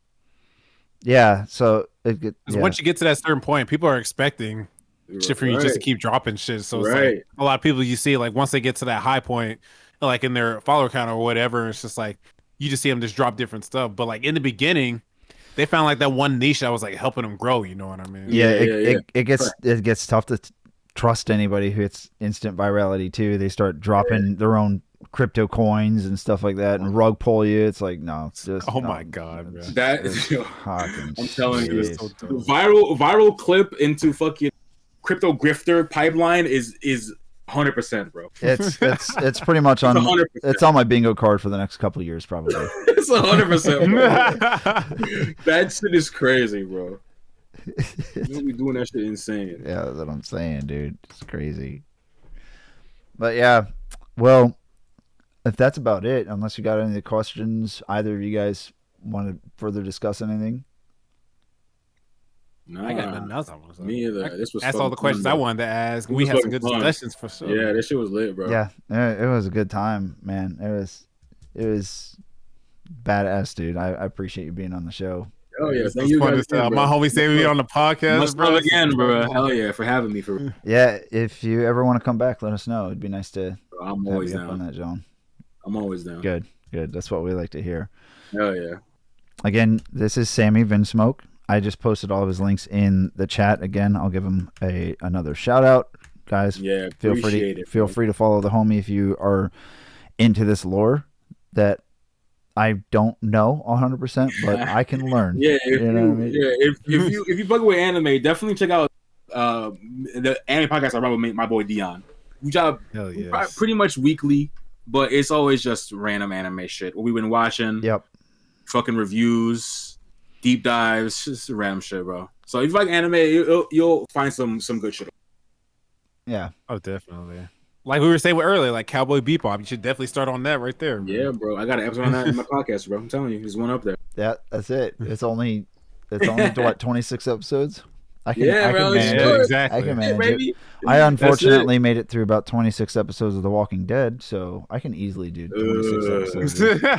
Yeah, what a shit show, man. One Piece go with the waves. You've seen it, right? Yeah. Pisses me off, man. They start a show off so hardcore and sick. You're like, oh, I'm hooked. Then the rest of it's just bullshit. They be doing that, bro. I've gone on a tirade about this show like 2 or 3 times on stream. Thank heavens I didn't sit all the way through even season 2. Just get me out of here. You know what I'm saying? Right. Prominent, I'm going to give you a shout out. Feel free to make your outro too, if you want. Of course. Yeah, so like I said before, like this episode was fucking amazing, man. I appreciate the hell out of y'all. Everybody that was tuning in tonight. Of course, especially get Sammy. I appreciate you, my homeboy. Yo, always coming through tonight. This is a fucking blast, man. Hell yeah, bro. Absolutely, man. I appreciate you being here. I know even before he was like, bro, I want to be on the podcast, man. I was like, bro, we gonna make it happen, man. I said, hey, bro, anytime I said, let me get on time. I'm ready. Yep. Hell yeah. And now we here, and this was a fucking blast. This is a great episode, dude. I had a blast. Good time. Hell yeah. This shit was mad fun. Out of my element, but felt like fitting right in. It was good. I'm telling you, we're gonna make an anime fan, bro. Trust me. For real, bro. We're gonna get you on anime one day. Enough eyes. First 2, Haikyuu and Bebop. That's it, bro. Those are the 2. Clean. Those are the 2, bro. Wait, you said Cowboy Bebop and all y'all. And Haikyuu. Volleyball. Haikyuu. Yeah, that's right. Okay. Yeah, the volleyball, John. Yup. But no, I do appreciate all y'all coming on here to this podcast, of course. Like, y'all, thank you for the shout out as well, eyes. Like, I can I was gonna post my socials, but I can't do it anymore. But like, yeah, you can follow me on my Twitch channel as well. Twitch.tv/The Prominent BEG, where I host the Jazz Lounge Journey, which is just another show just full of nice music vibes. We just be chilling, hanging out, nothing but positive vibes, you know. So everybody feel free to stop by here, follow all that stuff, you know. Hell yeah. Always a you pleasure, streaming man. tomorrow again? Yes, I will be streaming tomorrow around 7 p.m. Eastern Standard Time. And Sammy, Yeah, when's your next stream? My next stream, I'm going away for back to week. Oh, So you cut like out. You cut out. What was that? Oh, I said I'm going away for the holidays. Okay. So probably like 28th Sunday. Yeah. That's Okay, that's so it'll fair. be like you'll have like a whole week off, basically. Yeah, a whole week. Yeah. Hell yeah. Yeah, and for anybody watching live, I will not be back until the 1st. So this will be the last show for about a week or a little over a week. But we'll be back on the 1st, which is a Wednesday. holidays and, kicking and that, in, and man. that Happy Hell New yeah. Year. Yeah, got Hell family yeah. visiting and doing stuff with them. So, you know, I feel it. if I get lucky, maybe I'll do a pop-up stream. But I don't see that as being likely. But I just want to let everybody know ahead of time. So. Word. But for those who do not know me, those who are new here watching on YouTube, my name is Iz. I'm a musician. I make post-hardcore. My links are there. Give me a follow on Spotify. Listen to it. Share it with your friends. All kinds of stuff like that. Thank you for joining the show. Sammy, it's a pleasure to have you. Thank you for being a part Once of the show, again, appreciate man. y'all, bro, for having me for real. It, Hell dude, yeah. It's it a was, pleasure you being here, man. it was a blessing, yeah. homie. We're going to go to Clueless Meg. So we're going to give her a nice big old fat raid. I appreciate Hey. everybody sticking Hell through yeah. with the raid. I'll get the raid message for you guys for the subs and followers. And yeah, for that's about it. Wrapping up the show. I mean, God bless everybody. Merry Christmas, Happy Holidays, whatever you celebrate. Yeah. And- big happy holidays. And for real. really, Happy New Year. Happy New Year 2025. I have a good feeling it's going to be a great year. So Yeah, bro, we going up. All three of us. Trust me. yeah, For Trust real, me. bro. All three of us going up. we're sticking together, baby. Sticking Yes, together, sir. dude. You already know. Thank you for watching this week's episode of the Antiperfectionist Podcast. I really hope that you all enjoyed the show. If you did, let us know by sending a comment down below, hitting the like button. Also, subscribe. The links for the hosts and the guest will be in the description, so check those out as well. And we appreciate your time. Thank you for watching.